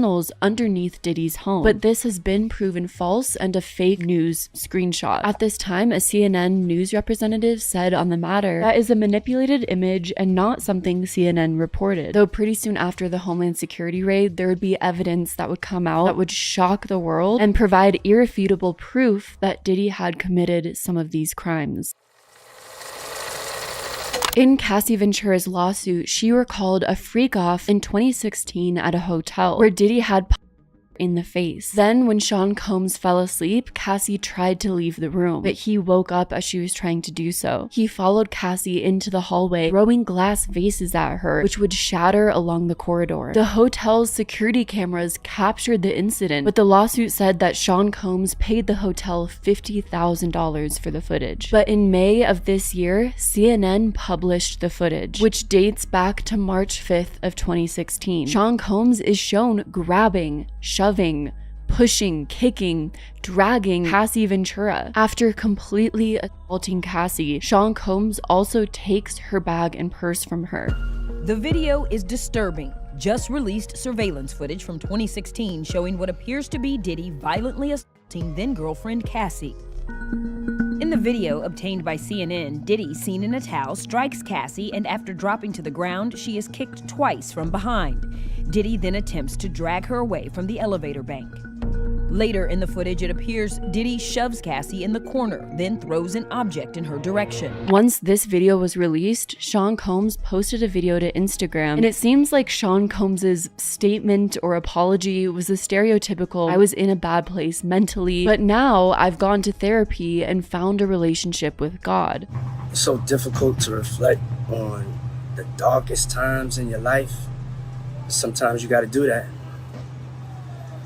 I hit rock bottom, but I make no excuses. My behavior on that video is inexcusable. I take full responsibility for my actions in that video. So you and your lawyers publicly denied that you ever mistreated Cassie. But the second irrefutable video proof comes out that you can no longer deny, all of a sudden you're talking about your mental health and your spiritual beliefs. That is such a deflection. In response to this Instagram video, Cassie's attorney wrote in a statement, Sean Combs' most recent statement is more about himself than the many people he has hurt. When Cassie and multiple other women came forward, he denied everything and suggested that his victims were looking for a payday. That he was only compelled to apologize once his repeated denials were proven false shows his pathetic desperation. Then, after the footage of Cassie was released and the general public was believing victims of Diddy more and more, the floodgates were open, and finally more victims felt comfortable to come forward. Former model Crystal McKinney was one of them, claiming that Diddy sexually assaulted her at his recording studio in 2003. At the recording studio, Crystal was drugged and then SA'd. Crystal also claimed that after the assault, her modeling opportunities dried up. Crystal believes that Sean Combs blackballed her. Crystal McKinney became severely depressed as she began to blame herself for the assault and for sabotaging her own career. Living in fear like that for so long, feeling like your career was destroyed because you were a victim of someone, I cannot imagine the torment it is to go through something like that. What do you think about, this dynamic where it starts to pile up and you're seeing suit after suit after suit? What are you seeing between all of these suits together? Well, when we look at these suits, it's important to remember that these are civil lawsuits. These are not criminal lawsuits. But we also have to remember that P. Diddy's house was raided, and potentially there are criminal charges in regards to human trafficking, which is federal law, and other charges as well. So there potentially could be additional charges, criminal charges that happen. Days after McKinney's lawsuit was filed, April Lampros, who met Diddy when she was a student, claimed that Diddy SA'd her multiple times between the years of 1995 and the early 2000s. A woman named April Lampros came forward with the newest lawsuit against him. She claims that she met Diddy back in the 90s when she was a student at FIT. April is being represented by the same lawyer who's representing Rodney Jones Jr. April was a student at New York's Fashion Institute of Technology, and when April first met Sean Combs, he claimed that he was going to help mentor her in the fashion industry, that he was going to help introduce her to different music and fashion executives, and even assist her in finding work. Diddy offered her to mentor her in the fashion industry. One night, she met up with him at a bar in Soho, but she claims she was overserved liquor. She started to feel like the walls were closing in on her. I think if you're passionate in an industry and you genuinely believe that the other person is a respectable professional, then when someone approaches you on a networking basis, then that's what you immediately assume. They do genuinely want to mentor you in the industry. Your immediate thought is not that they want to take advantage of you. But unfortunately for April, what Sean Combs initially displayed as kind gestures quickly turned into an abusive and manipulative relationship, all based around April recalled that he had a terrible temper and often threatened to harm me if I failed to do what he said. But later on, April was informed that Diddy recorded them being intimate with one another and sent that around to different industry people. So April Lampros is suing Diddy for battery, assault, and sexual assault, negligent infliction of emotional distress, and a violation of New York Victims and Gender-Motivated Violence Protection Act. In August of 2024, Adria English became the 9th person to sue Sean Diddy Combs. Adria claimed that Diddy trafficked her when she worked at his white parties in the early 2000s. Something kind of upsetting about this is that a spokesperson for the Miami PD told the Rolling Stone that a report was made regarding this, but that detectives found there wasn't enough substantial evidence to open up an investigation. Though Adria's job didn't initially start out this way, eventually, while working for the white parties, she had to engage in sexual intercourse with party guests, claiming that Sean Combs demanded her to do this and then later congratulated her for a job well done. Sean Combs would sometimes make promises to advance her career in the music industry if she complied with his demands, but if she didn't, then he would turn it around and threaten to blackball her from the industry. Adria English said about that time in her life, "The things that we were forced to do haunt me to this day. I anticipate testifying in New York's federal court to help ensure Diddy's imprisoned banned for life. Adria's complaint even claims that workers of the parties were forced to drink drug-laced champagne. But since the lawsuit has come out, Adria's attorneys have withdrawn from her case. I hope some sort of justice can be found. Amid all of these lawsuits, Young Miami broke her silence, and Young Miami claimed that she didn't have the experiences with Diddy like those spoken about in the lawsuits. I can't speak on these allegations because I wasn't around at the time. I don't know that person, and that wasn't my experience. Speaking from my own perspective, it's hard to believe that someone who has a long time pattern of behavior over literal decades with different allegations claiming very similar patterns of behavior all of a sudden overnight would change, or that someone in a long-term relationship with them would not notice these patterns of behavior when it's someone like Diddy who was doing it so very publicly. Don't get it twisted, I do know there's a lot of people who can hide who they are for a very long time. Young Miami then turned the focus on herself, claiming that no one asked her how she was doing when all these lawsuits were coming out. The people that I thought that would be in my corner, or that are like, when I was going through this shit, nobody called me. Nobody called me to see how I was doing. Like, people was really like, aha, you thought. And Young Miami feigned ignorance on why anyone could be questioning her and her involvement with Diddy, saying that she was just celebrating him like the world was. I met Diddy at P-Party, and I met him when he was in a love era. And I met Diddy when the world was celebrating him. So I was celebrating him with the world. And I just feel like everybody trying to crucify me for it. Why do you think that you are so heavily involved in everything? Because people feel like I was Diddy's biggest cheerleader and I made him my brand. And I feel like Diddy was on brand for me. People are questioning her, not crucifying her. And they're just questioning what she knows because Young Miami spent so much time with Diddy. They're wondering what she might possibly know. It's that simple.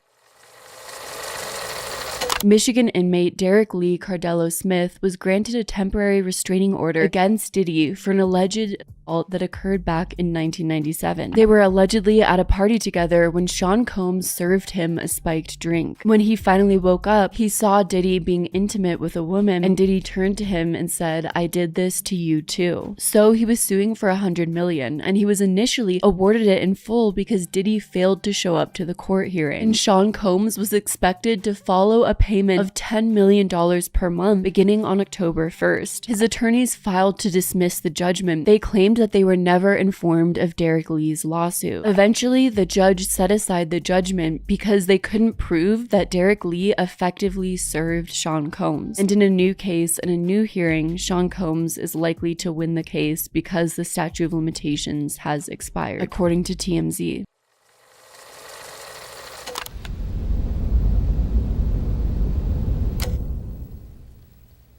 In September of this year, former Danity Kane member Don Richard, "Hey, it's Danity Kane. You've seen us on TV. Get your tickets now to see us on the Making the Band 4 tour." filed a lawsuit against Sean Combs. She alleged that Sean Combs SA'd her, deprived her of food and sleep, and refused to pay her adequately. Don Richard also confessed that she witnessed Diddy abuse former girlfriend Cassie Ventura on multiple occasions. She also claimed that she saw Sean Combs and his associates engaging in illegal drugs and activities with underage girls. So many lawsuits talk about underage girls, and I feel like that's a part that's getting brushed over way more than it should be. The complaint said, over the decades following his rise to fame, Mr. Combs' star-studded, larger-than-life persona overshadowed his vicious temper and pervasive acts of violence directed towards those in his inner circle, specifically women. Don Richard became associated with Sean Combs after being on season 3 of the reality show Making the Band. Hey everybody, it's Dawn here. I am going to be a part of Making the Band. I'm super excited to be a part of this. Making the Band was a reality TV show aired on MTV that is exactly as it sounds. A manager forms together a band or pop group. It was originally created by infamous manager Lou Pearlman, the manager behind NSYNC and the Backstreet Boys, and also known to be exploitative. Its intention was to provide a behind-the-scenes look at the music industry and was later overtaken by Sean Combs and focusing on R&B. He's a businessman, and he really is educated and he knows exactly what needs to be done. I think we all respect him for that because at the end of the day, he has a track record. you know? Richard stated that during the audition process, Combs would often call women names like fat, ugly, and bitches. Her and her bandmates were forced to rehearse up to 48 hours with little food and rest. It's 6 o'clock and week begins. Diddy is making us on this 72-hour ridiculous schedule where we eat, sleep, and breathe the life of an artist. And we're prepared. Bring it on, Diddy. She lost a substantial amount of weight and began to get rashes from the microphone pack on her back. Richard claims that she was later diagnosed in 2010 with anemia, arthralgia, joint stiffness caused by overuse, sprains, and infections such as rheumatic fever and chickenpox. In the lawsuit, Don Richard also said that Sean Combs would come into her dressing room unannounced. When she was working with a stylist, Diddy would touch her in inappropriate areas of her body to tell the stylist where her clothing should fall. And if Don Richard As I finish this video, Diddy sits in jail awaiting trial. And I wish I could tell you this is a victory story. That justice has been served, that the system worked, that we've learned our lesson. But I don't feel that way. Because for every Diddy that falls, there are 10 more waiting in the wings. Men and women with power, money, and influence who believe they're untouchable. Tried to refuse any of Sean Combs's creepy advances, Sean Combs would retaliate against her by leaving her off of songs and performances. After the band Danny D. Kane disbanded, Don Richard continued to work with Sean Combs in the newly formed trio group Dirty Money, which included her, Sean Combs, and the singer-songwriter Kalena Harper. Everybody can get this show started. This next artist coming to the stage, he went from making a band to making his own band. I want y'all to give it up for Dirty Money!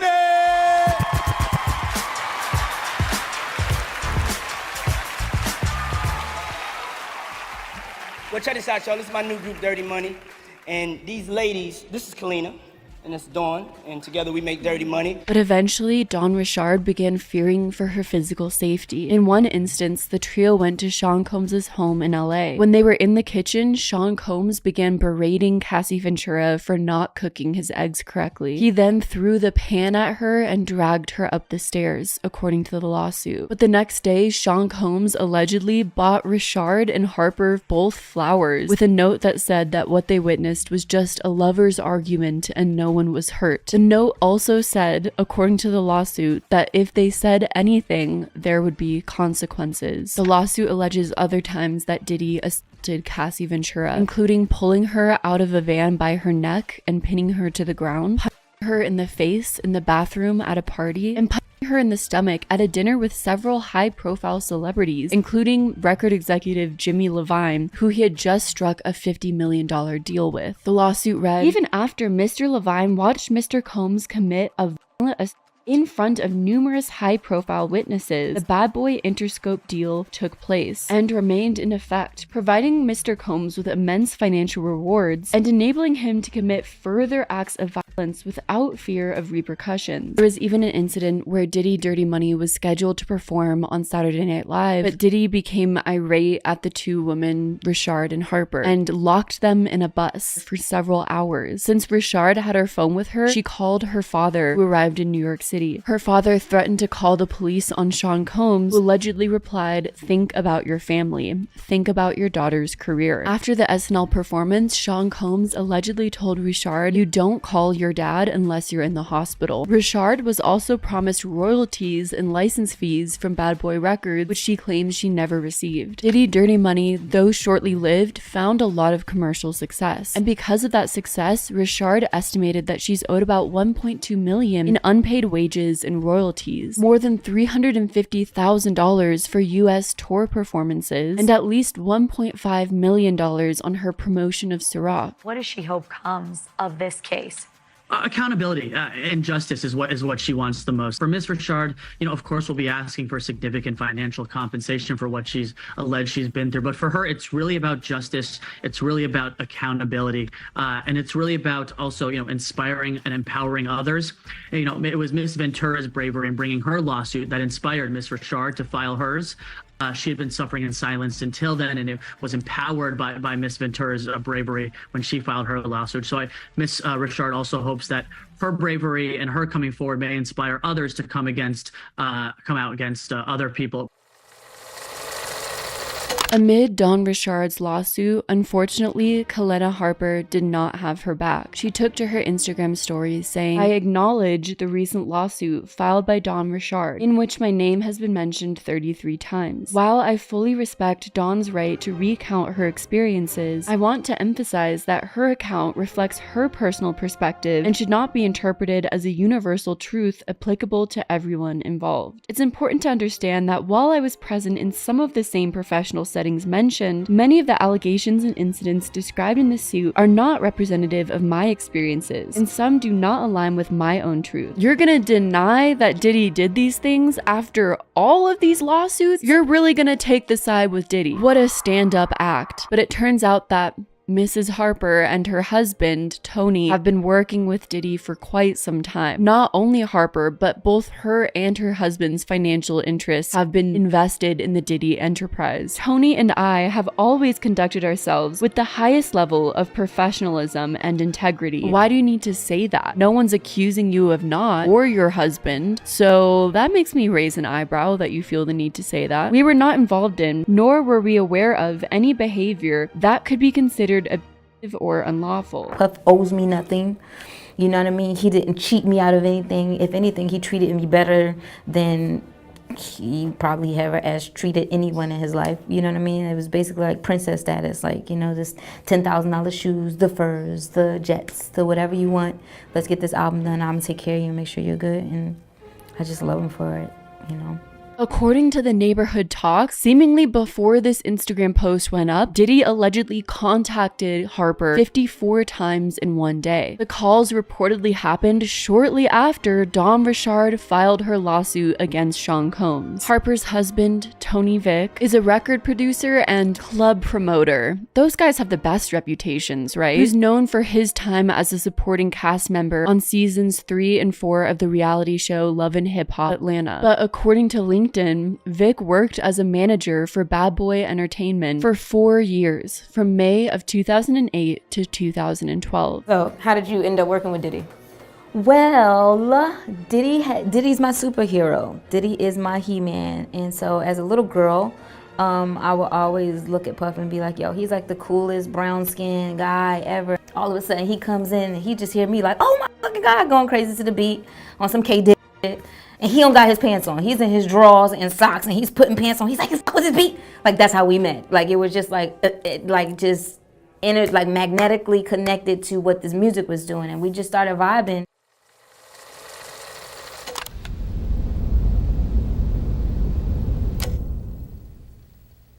Amid the lawsuits and allegations of Diddy, many called for his Walk of Fame Hollywood star to be removed. Unfortunately, a Hollywood Chamber of Commerce spokesperson told TMZ they haven't even discussed it, and the organization is powerless in making the star disappear. There's gotta be some sort of irony in that. The chamber stated that while it has the authority to nominate who should receive a Hollywood star, and they can manufacture and install stars upon city approval, and even conduct the Walk of Fame installation ceremony, that they have no authority to remove Hollywood Walk of Fame stars. I mean, to be fair, if they could remove Hollywood Walk of Fame stars, I feel like a lot more people would need to go than just Sean Combs. At least one honorary award was taken away from Sean Combs, as the Board of Trustees at Howard University announced that Sean Combs' honorary degree would be taken away. Sean Combs received an honorary degree from Howard University because he never graduated, but they determined that he received enough life experience and contributed enough to a specific field or industry. Basically, it seems the whole purpose of an honorary degree is you want people of certain accomplishments or recognition to represent your university. So when all this came out,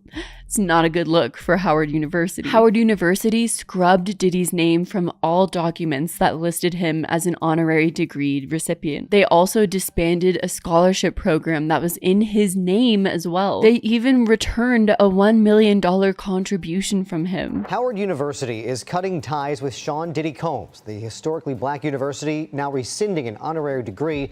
The university's Board of Trustees said the behavior is so fundamentally incompatible with Howard University's core values and beliefs that he is deemed no longer worthy to hold the institution's highest honor. Diddy was given the key to New York City, and after a request from Mayor McAdams, he had to now return that key. Mayor Eric Adams of New York City presented Diddy with the key to New York City for Diddy's contributions to music, business, and philanthropy. Big whoops. On June 21st, 2024, Sean Combs suddenly removed all photos and videos on his Instagram account, including the video of his apology to Cassie. Sources told TMZ that Sean Combs just spontaneously decided to do this, but for a period of time, it seemed that Sean Combs went off the grid.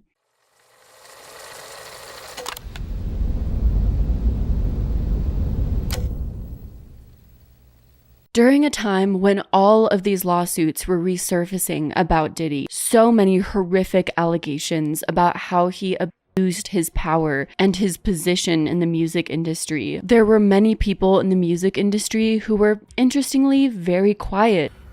Lots of people are going down. Imagine how many people just in Hollywood and like behind the scenes must have known. It's actually insane that something so evil can go on for so long. For a while, it was made into an internet joke and meme. People want to be making fun of that and making jokes about it and laughing about it and saying, oh, Diddy's innocent. No, he's not innocent. He is guilty.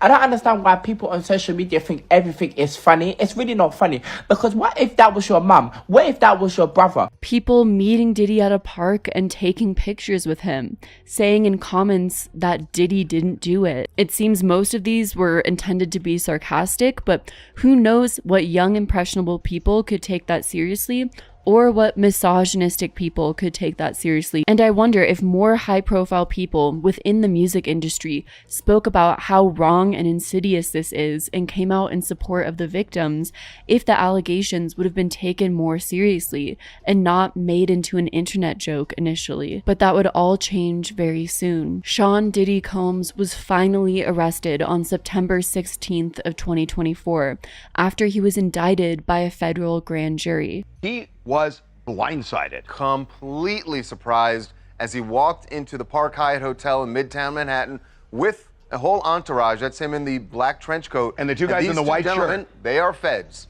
And they very politely escort him. Mr. Combs, please come this way. Sean Combs was arrested in a Manhattan hotel lobby and eventually denied bail. This is in Manhattan, Midtown Manhattan. And you see people walking back and forth. People walking back and forth. They did a perp walk. You can see them walking him through the hotel to an elevator.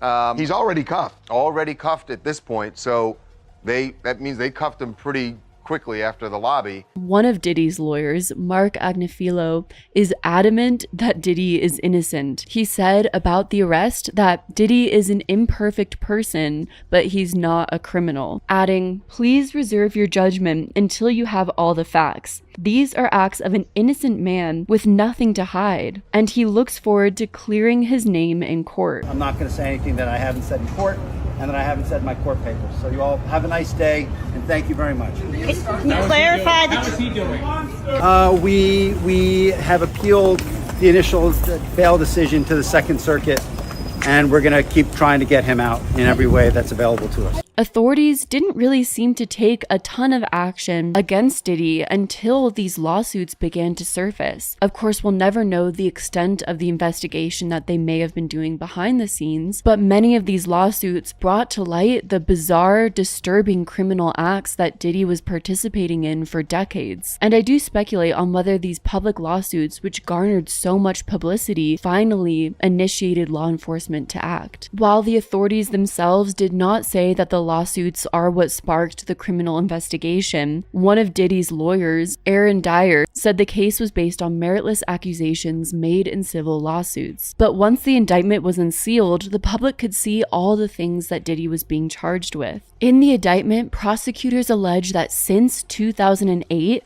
Sean Combs has been part of a criminal organization. This criminal organization engaged in or attempted to engage in sex trafficking, forced labor, kidnapping, arson, obstruction of justice, and other offenses. Using the term organization makes it sound like there are tons of other people involved who will all be linked to this. It also makes me wonder if any tapes were seized during the Homeland Security raid, since it was alleged that Diddy recorded many of his infamous parties and many of the acts that went on, which could incriminate other notable people in the music and entertainment industry. Though I want to make clear, undoubtedly, these tapes, in my opinion, should not be published in any capacity or released to the public in any way, because so many of these tapes probably contain other victims, and the public does not get the right to see that and further exploit these victims' trauma. In these raids, that federal authorities obtained multiple electronic devices that contained images and videos of freak-offs in action. Federal authorities are indicating that there are multiple victims that they have identified in these videos. And I don't know how this evidence will be presented to the public, but I truly hope that Diddy's victims do not have to be re-victimized by the public. The indictment also accuses Combs of luring female victims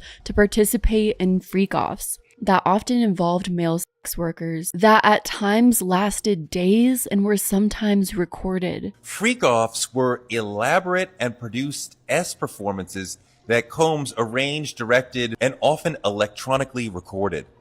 In arranging these freak-offs, Combs transported commercial S workers across state lines and internationally. Freak-offs occurred regularly, sometimes lasted multiple days, and often involved multiple commercial S workers. Sean Combs would allegedly use different tactics to ensure participation from these women, like, for example, obtaining and distributing narcotics to them. There's an entire section in this indictment about freak-offs, and this section included some of the substances that P. Diddy would often sell, use, or feed to his victims. Controlling their careers, leveraging his financial support, and then threatening to cut off the same, aka financial abuse, and using intimidation and violence. Basically, a combination of all of the most horrific manipulation tactics that one could possibly do. Prosecutors also allege that Combs led a very complicated scheme that would require other people to be in the know, to have to knowingly participate in this, knowingly put these victims through this. Other people would have to participate in recruiting these victims, preparing hotel rooms with baby oil, or drugs, or extra linens for the freak-offs, and then, maybe worst of all, cleaning up afterwards. Those individuals facilitated the freak-offs. They booked the hotel rooms and stocked them with the supplies, including drugs, baby oil, personal lubricant, extra linens, and lighting. When the hotel rooms got damaged, they helped clean it up. They arranged for victims and commercial sex workers to travel for the freak-offs, and they delivered large quantities of cash to Combs to pay for the commercial sex workers. The indictment also alleges that they helped Combs cover up his crimes. How does one justify that in their mind? Being in some sort of criminal organization where they routinely, actively participate in inflicting that kind of harm and trauma on so many victims, just for the pleasure of a few powerful men. Members of the Combs enterprise facilitated the freak-offs. After freak-offs, Combs and victims typically received IV fluids to recover from the physical exertion. Prosecutors say that the investigation is continuing. According to Damian Williams, the U.S. District Attorney for the new Southern District of New York, said Combs did not do this on his own. As alleged in the indictment, to carry out this conduct, Sean Combs led and participated in a racketeering conspiracy that used the business empire he controlled to carry out criminal activity. Now, Combs did not do this all on his own. As I mentioned, Combs has been charged with Rico conspiracy. He used his business and employees of that business and other close associates to get his way. Those individuals allegedly included high-ranking supervisors in the business, personal assistants, security staff, and household staff. The indictment describes the Combs enterprise as a group of individuals associated in fact, though not a legal entity. Sean Diddy Combs is described as, of course, the leader of this organization, and its main purpose, as stated, was to operate a global business, preserve, protect, enhance, and promote the power, reputation, and brand of Sean Combs, enhance and protect the power of the Combs enterprise and Sean Combs through violence and threats of violence, coercion, and verbal, physical, and sexual abuse, fulfilling the personal desires of Combs, including the exploitation of women and the use of commercial sex workers, enabling Combs and other members of the Combs enterprise to engage in unlawful acts of violence, securing absolute loyalty from members of the Combs enterprise, including through acts of violence and threats, protecting the Combs enterprise and its members from detection and prosecution by law enforcement through acts of intimidation, manipulation, bribery, and threats of retaliation against people who witnessed crimes.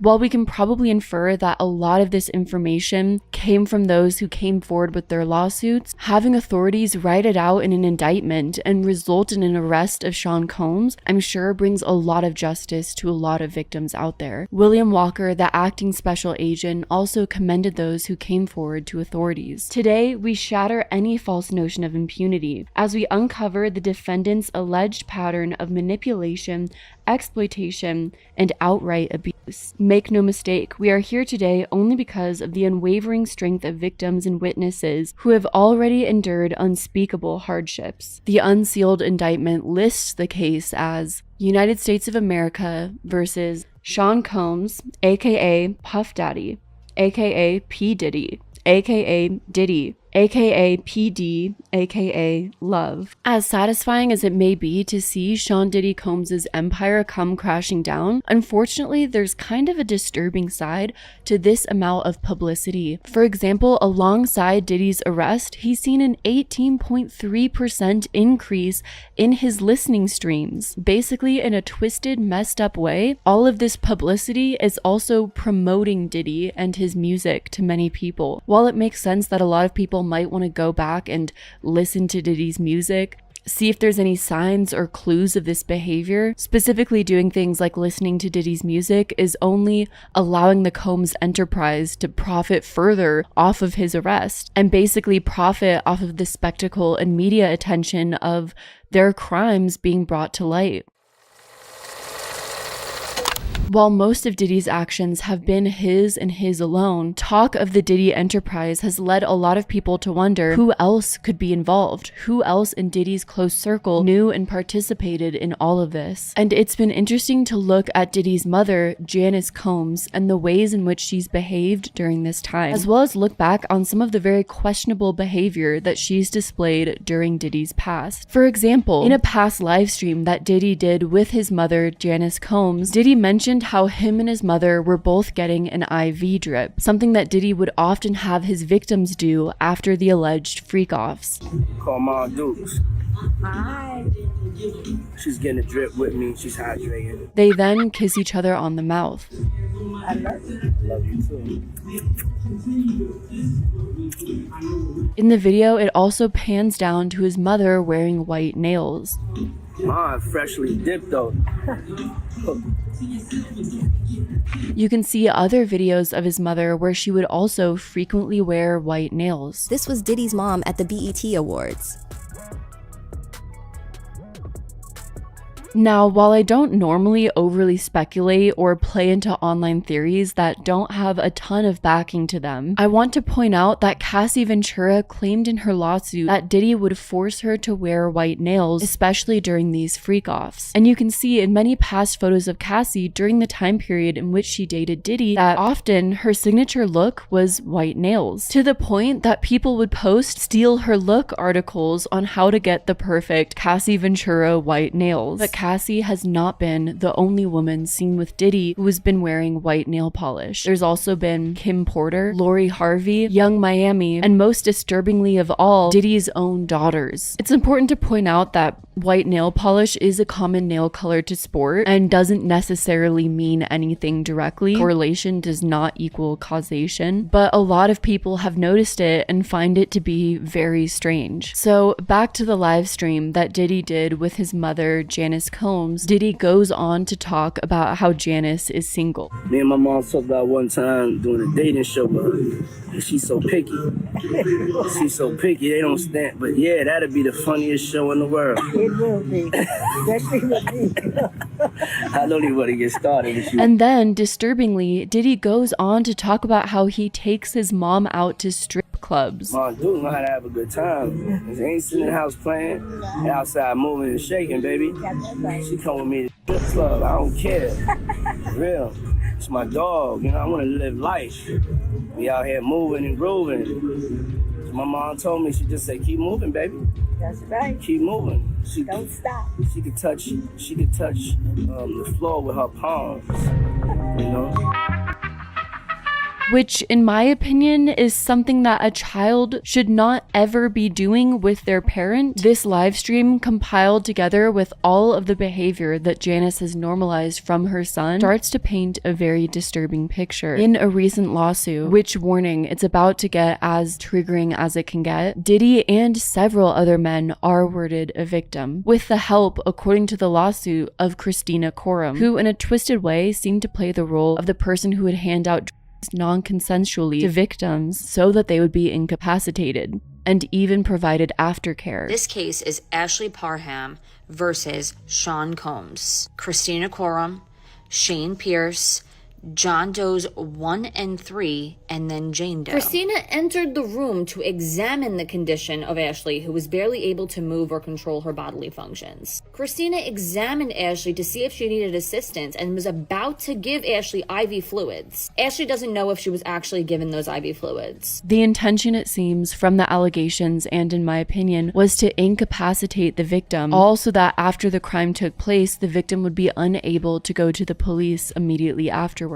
and wouldn't even be able to alert any of the neighbors of the crime that occurred. But Ashley, the victim in this lawsuit, had woken up, had tried to defend herself, and even told them that she was going to the police. Diddy and his entourage threatened her, and when she still continued to say that she was going to go to the police, according to the lawsuit, Diddy put his mother Janice Combs on the phone, and Janice basically tried to guilt trip Ashley. Janice would just say over and over again, "Don't put my son in jail," even when Ashley told Janice that Diddy R-worded her. Diddy then tells Ashley that no one would ever believe what happened, and if she did tell anybody, they would harm her family. Ashley was not complying with Diddy's request to take the money that he was offering her. Diddy then decides that the appropriate response would be to call his mother. Diddy's mother yelled at Ashley to not hurt her son. Ashley told Diddy's mother that her son had violently grabbed her, and Diddy's mother, seemingly unfazed by the statement, then continued her demands with Ashley to take the money being offered and to not report what happened. Even after, when the victim tried going to the police, she still was not believed. But still, I heavily blame people like Janice for enabling Sean Combs to continue to do what he did, taking part in this entire system and even victim blaming, refusing to listen to them or get them any help or stop her son. Who even knows how many others Janice Combs has done that exact same thing to? And after all the horrific news regarding Sean Combs, him and Janice were still seen out together. They were dancing on a yacht together right before Mother's Day. They were also spotted together at his mansion after Sean was facing backlash, and most people, rightfully so, have already dropped him, sort of giving the impression that Janice Combs has absolutely no problem with all the horrific information that's come out about her son. Of course, we never know the full reason for why people do what they do, especially in as complex of a system like this, where many forms of abuse take place. So I don't want to completely villainize Janice without knowing her story, though the information that has come out paints a very specific picture. I also think, in general, money can really change people. For Janice's 80th birthday, Diddy surprised her with $1 million and a Bentley. Rapper Mace has even claimed that Janice Combs is heavily involved in the Diddy empire, that Janice is even involved in the business itself. The claim is that virtually, one would assume in an attempt to avoid financial repercussions for legal trouble and to circumvent the system, Diddy put a lot of his assets in his mother and other family members' names. And because of that, Diddy's mom Janice was heavily involved in everything that Diddy did. Let's start with your mother. Your mother got the receipts. Everything is in your mother's name. That's the one who got the receipts. Then recently, the picture gets even worse for Janice. As she released a statement, Janice said she is devastated and profoundly sad by all the accusations, but claimed that all of these accusations are lies. In this statement, Janice defends her son. She says that although Sean Combs made mistakes, yeah, interesting. There's video proof of your son assaulting a woman, but you're gonna call all of these accusations lies and just say that was some mistakes. Anyways, she said although he had made mistakes in the past, as we all have, he is not the monster they have painted him to be. It is heartbreaking to see my son judged not for the truth, but for a narrative created out of lies. Sometimes the truth and a lie become so closely intertwined that it becomes terrifying to admit one part of the story, especially when the truth is outside of the norm or is too complicated to be believed. What does that mean? What truth are you referring to that is so complicated and outside of the norm that it's hard to be believed? What do you know, Janice? What do you know? Because that sounds like you're referring to something very specific that you know about. Ultimately, it's my opinion that Janice Combs is completely complicit in the actions of her son, to the point where she is and has been enabling his behavior. And I definitely think that we'll be finding out really soon the extent of her involvement, as well as just how much she really knew about the deplorable actions of Diddy. Unfortunately, when speaking about family ties and behavior, we have to address Christian Combs. Christian Combs has had a lawsuit levied against him with eerily similar behavior to that of his father, Sean Combs. Christian Combs was accused in a lawsuit of both sexually and physically a woman named Grace O'Marque. Sorry if I pronounced your last name wrong. This all took place on a yacht during a family holiday trip to St. Martin in 2022, and Grace worked as a stewardess on this yacht. Grace claimed that this yacht was filled with intoxicated people, suspected sex workers, celebrities, and drugs, which, if true, is horrible to think about the fact that Diddy threw his own child into that environment. Grace also believed that the drinks served for her and other workers on board were spiked. She believes this because she saw people falling over themselves, panicking, and passing out. Christian Combs, who was 26 at the time, allegedly insisted that Grace drink with him, and then he became violent. He was grabbing her arm when she tried to leave. According to the lawsuit, Christian tried to force himself onto Grace. Lil Rob was there to witness the whole incident and even filmed the assault happening. Grace also claimed that a complaint that she filed with the ship's captain was not taken seriously, and alleges that Sean Combs paid a hefty tip to the ship's crew to keep her allegations quiet. While I'm outraged by the actions of Christian Combs, it's very clear that he's been exposed to this behavior from a very young age, and it seems it's been completely normalized for him. All of it is extremely tragic.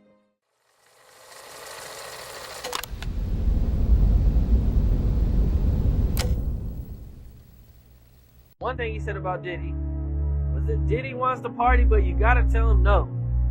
Oh yeah, well you do gotta tell him no. You gotta tell him no.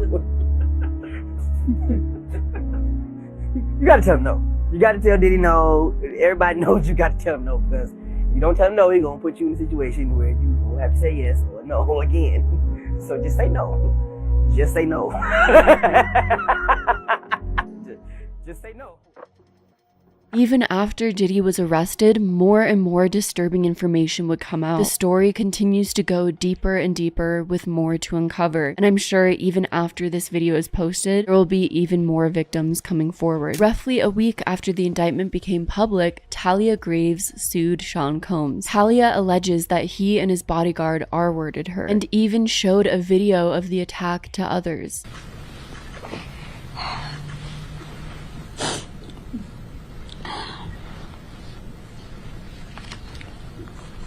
The internal pain after being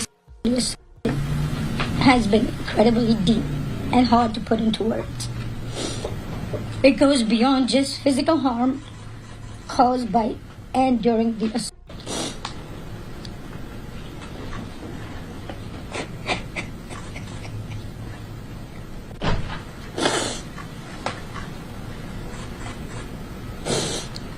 It's a pain that reaches into your very core of who you are and leaving emotional scars that may never fully heal. Some of the hardest parts of this pain are the shame and the guilt I have experienced that plays a negative part in my day-to-day ability to function properly.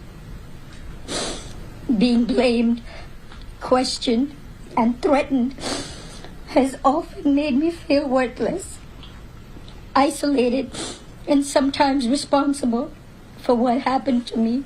A Florida model who was not specifically named also filed a lawsuit against Sean Combs, alleging that he paid for her to travel overseas with him for years, pressured her to have with other men and women, and gave her substances to make her pass out. The lawsuit alleges that in one of these instances at Sean Combs' house in Los Angeles, she ended up getting impregnated, and according to the lawsuit, the pregnancy ended in a miscarriage. The theories that Diddy would unconsensually film, everything that happened during these freak-offs to utilize as blackmail seems to be true as more and more reports surface that these tapes are being passed around and shopped between people in the industry. A report came out after Diddy was in jail that these tapes are now being sold off, especially if they contain high-profile people. A lawyer for a new Sean Diddy Combs accuser, Ariel Mitchell Kidd, claims that she's been contacted about the sale of one of the Diddy tapes, which is allegedly a P-content video featuring both Diddy and someone even more high-profile than Diddy. I also was just recently contacted by someone who wanted me to essentially represent them in the sale of one of the Diddy tapes. So, which I declined that because... Wait a minute, say that again. Say that again, back up. You're saying that there's tapes and they're being shopped? Yes, there have been people already shopping. We've heard about the tapes, but yes. The shopping thing is yes, new. there already have been tapes leaking around Hollywood, being shopped around to individuals in Hollywood. But one particular person contacted me. There are now people in the industry privately going around obtaining these P-content videos with victims in them. One particular person contacted me to shop a particular video they were in possession of and to contact the person who was in the video to see if they were interested in purchasing the video before it became a public knowledge. I've heard this before. Can you, and I guess you can't reveal the person who is on No, this I can't tape. Explain who the person was, but Mr. High profile? Mr. Combs was in the tape, and this other person is, I would venture to say, more high profile than Mr. Combs. Really? Really? And you've seen it? I've seen stills of the video. Okay. So you can verify that it exists, that it's real, that the other person in the video is very visible. It's no question if it's that person in the video, and I can tell the video was graphic in nature. The same lawyer who was contacted about the tapes also claims she was contacted by a new client who was R-worded by Sean Combs in 2018. This client even filed a police report about it at the time. The victim was at a friend's house who had music industry ties, and Diddy decided to come to the house at the time. The victim learned that Sean Combs was planning on trafficking her when he arrived. He was at a friend's house who had industry ties and was on the phone with Diddy, and he decided to come to the house. And when he came to the house, everything was fine, that there was another woman there who we've determined to be Christina Coram, KK, who Diddy talks about a lot as his right-hand woman, if you will, and that they were discussing trafficking her. And then that led to her being served a drink where then she started to feel woozy, and then Mr. Combs sexually assaulted her. But luckily, the victim was able to escape running into the street, which was viewed by a neighbor. A neighbor heard her because this happened in a quiet suburban neighborhood, if you will. So there's a witness? Yes, we have a witness. We also have a police report, and that was made in 2018. Then, on October 1st, the case of Diddy gets even more shocking, with 120 victims coming forward, levying allegations of sexual abuse and exploitation, some of these victims even being minors. 120 people all got together to create an 120-person lawsuit against Diddy. Tony Busby, who's representing this case, said in a statement, "This is the beginning of what I hope to be a national dialogue." So Tony Busby expects his firm to file a case on behalf of 120 people. These 120 people are an equal number of men and women. Tony Busby even says that there are other perpetrators who are involved in this who will shock you. Most of the cases are expected to be filed in New York and California and will be filed in the next month. 25 of the 120 people were minors. These minors were seeking a career in the music or television industries at the time the abuse occurred, according to Tony Busby. It is evenly divided between males and females. There are 60 males and 60 females. When we talk about the ages of the victims when the conduct occurred, it's shocking. Our youngest victim at the time of the occurrence was 9 years old. We have an individual who was 14 years old. We have one who was 15. In some cases, the victims were given a drink that they suspected was laced. The youngest of the victims was a 9-year-old boy. This individual, who was 9 years old at the time, was taken to an audition in New York City with Bad Boy Records. This individual was used allegedly by Sean Combs and several other people at the studio in the promise to both his parents and to him himself of getting a record deal. In another incident, Tony Busby says that a 15-year-old boy was assaulted. Sean Combs told this 15-year-old boy that he would make him a star, but that this boy needed to visit him privately away from his parents. He then R-worded the boy.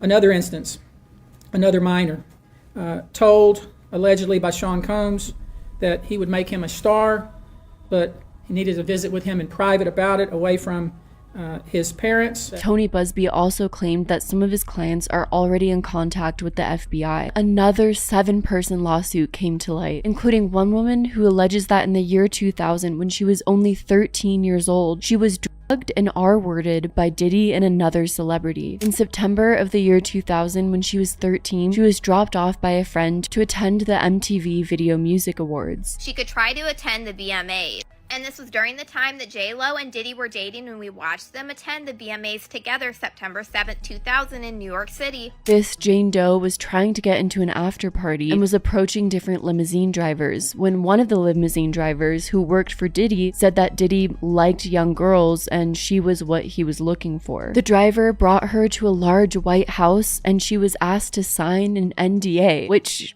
is not valid if you are 13 years old. She didn't even get a copy of the document. Not to bring my own story or experiences into this, but I know for a fact to this day, trying to get underage girls to sign NDAs at after parties, particularly in Hollywood nightlife, is very prevalent, even now, or back in 2016 at least. And at this after party, this young girl was drugged and then R-worded in extremely horrific ways, with allegedly 2 other celebrities apart from Diddy also participating in the act. In the lawsuit, there's also a John Doe who's a celebrity personal trainer. He claims he was sexually assaulted on June 27th of 2022. One of his clients told him that Diddy wanted to feature him in a video after seeing clips of one of his workouts. So he ended up attending a Diddy party. Again, when he entered this after party up in the Hollywood Hills, he was asked to sign an NDA but never given a copy. He was handed a beverage and ordered to drink it in order to enter the party. He was then led to a smaller room where he saw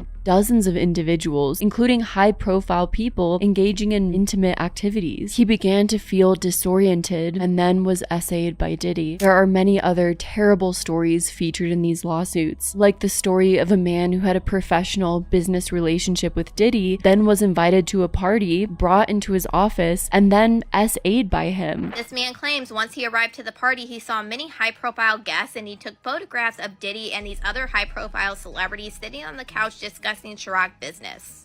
And these are the photos that he took. And Diddy's face is scaring the crap out of me. He's like, why are you taking this photo? I wish so badly that these faces weren't covered. This man claimed that Diddy invited him into his private office and he thought that they were going to discuss business. However, he realized that Diddy was intoxicated and acting strangely. The situation escalated until an unidentified professional athlete entered the room and intervened. Every story of a survivor is extremely important. I know personally with my own life, there's been many experiences that I've had immense fear talking about and even opening up about. I can't imagine the courage it takes to go forward with your story publicly, especially with such a high-profile public case like Diddy's. And every day there are more and more victims coming forward and speaking about the horrific actions displayed by Sean Diddy Combs. And many of these stories line up so similarly, so exactly, that it's clear that Sean Combs had a systematic way of abusing people. And I think it's fair to say at this point that there's no terrible crime that Sean Combs wouldn't have committed. No new low that he wouldn't go. One of the most shocking recent allegations that may even bring some legitimacy to the theories that Diddy is behind the unaliving or attempted unaliving of many industry people are the recent allegations that Diddy poisoned Jamie Foxx. Celebrity bodyguard Big Homie CC was the first one to come out with these claims in a YouTube interview, saying that Diddy poisoned Jamie Foxx and that because of that, Jamie Foxx went to the FBI. In April of 2023, Jamie Foxx had an undisclosed medical emergency, and many people believe that this is what's being referenced in connection with the allegations that Diddy poisoned Jamie Foxx, which led to his medical emergency. There is a celebrity bodyguard that has been speaking about this for over a year, and he recently just did an interview right before this information dropped, speaking on it again, and he said the information was about to come out. Well, I know he poisoned Jamie Foxx, and Jamie Foxx reported him to the FBI because of it. I know that's a fact. Wait, you're saying that Diddy poisoned Jamie Foxx and that's how Jamie Foxx got sick? Jamie Foxx reported this man to the FBI because of this. Is there any idea why Diddy would want to poison Jamie Foxx? You get called to testify. If you on camera and some of this footage, and you want to make it a little bit easier for yourself, It's ways in this industry people go about doing things. For sure. It's also being alleged that Jamie Foxx is going to talk about this in his upcoming Netflix comedy special. In Jamie Foxx's upcoming Netflix comedy special, he made a startling claim that Diddy was behind the stroke that he suffered a year ago. He went into detail about what happened before, during, and after his health scare, and then looked at the audience and said, Diddy was responsible for my stroke. Throughout Diddy's entire career, there has been rampant speculation that he's been involved in the deaths of many people, like in the case of Kim Porter, whose official cause of death was pneumonia, which many people did not believe, or the claims that Al B. Sure made against Diddy, saying that he was the reason he ended up in a coma.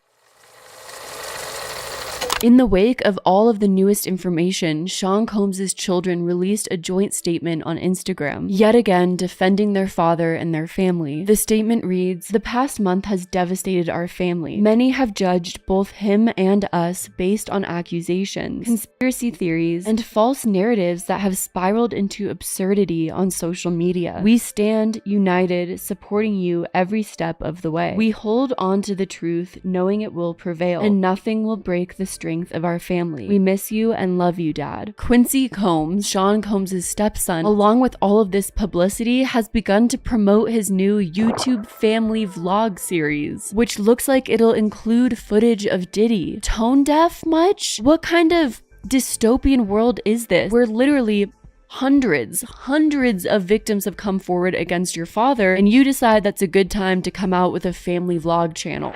It's just like yours. Right now I got $4.6 million. Well, not after this moment. Instagram new update, thank you. I'm always doing something. That's what makes this life a jungle. One person in the comment section wrote, "This is the stupidest idea ever. I don't know if this is the move. If my family was in this kind of hot water, my vlogs would be nothing but me reading Winnie the Pooh scriptures." I mean, is the move really to come out with a YouTube channel and make a "my life is pretty crazy" style family vlog channel after so many of your family's SA allegations are coming to light? Can we not think this one through? For now, Sean Combs is in jail awaiting trial since he was denied bail and allegedly wants to testify himself. And as he waits for his trial, more and more people continue to come forward, telling their stories about the horrific actions of Sean Combs, the empire he built around abuse, and the people both involved in and complicit in it all. It ain't no way that he gonna go down, you understand, and not take nobody with him. His father was because he ratted out his team that he was working for. So you think he not gonna rat? Like father, like son, brother. That's what I believe. Diddy's attorneys have publicly expressed concern over Sean Combs' safety. He's currently jailed in the Metropolitan Detention Center in Brooklyn, New York, which is apparently a notoriously dangerous jail. I mean, Diddy's acted all tough to all of his victims. Now he's running scared. His lawyers say, "The food is inedible, from what I've been told. It's violent. Someone like Mr. Combs might be a target for certain things. We can't let that happen." We can't? You sure? Several former inmates of Metropolitan Detention Center discussed their experiences in the jail with Us Weekly. Compared to Diddy's old life with his $35 million, 8,000 square foot mansion in Miami, where he's been protected by private security guards and surrounded by friends and family, his new life looks a little bit different. An inmate who spent 3 months in MDC in 2019 told Us Weekly, "It's a terrible, horrible place. There's no air movement and the food is slop. Prisoners are guarded around the clock and there's fluorescent lights and cameras on 24 hours a day. You get searched every time you leave your cell. Inmates believed to be a threat to themselves are given rubber shoes and special eating utensils, and personal hygiene products like toothbrushes have to be authorized." Life could be worse. Think about it. It could be worse. If convicted, Diddy faces anywhere from 15 years in prison. Though with more and more information coming out, I'm personally wondering if more charges will be added on, or new cases will come out, further tying up Diddy in the legal process. How much time is Diddy looking at? All of it. And somehow, Diddy's lawyers are confident that if they go to trial, they can win. "I believe he's innocent of the charges," Mark Agnifilo said, "and he's going to go to trial, and I believe he's going to win."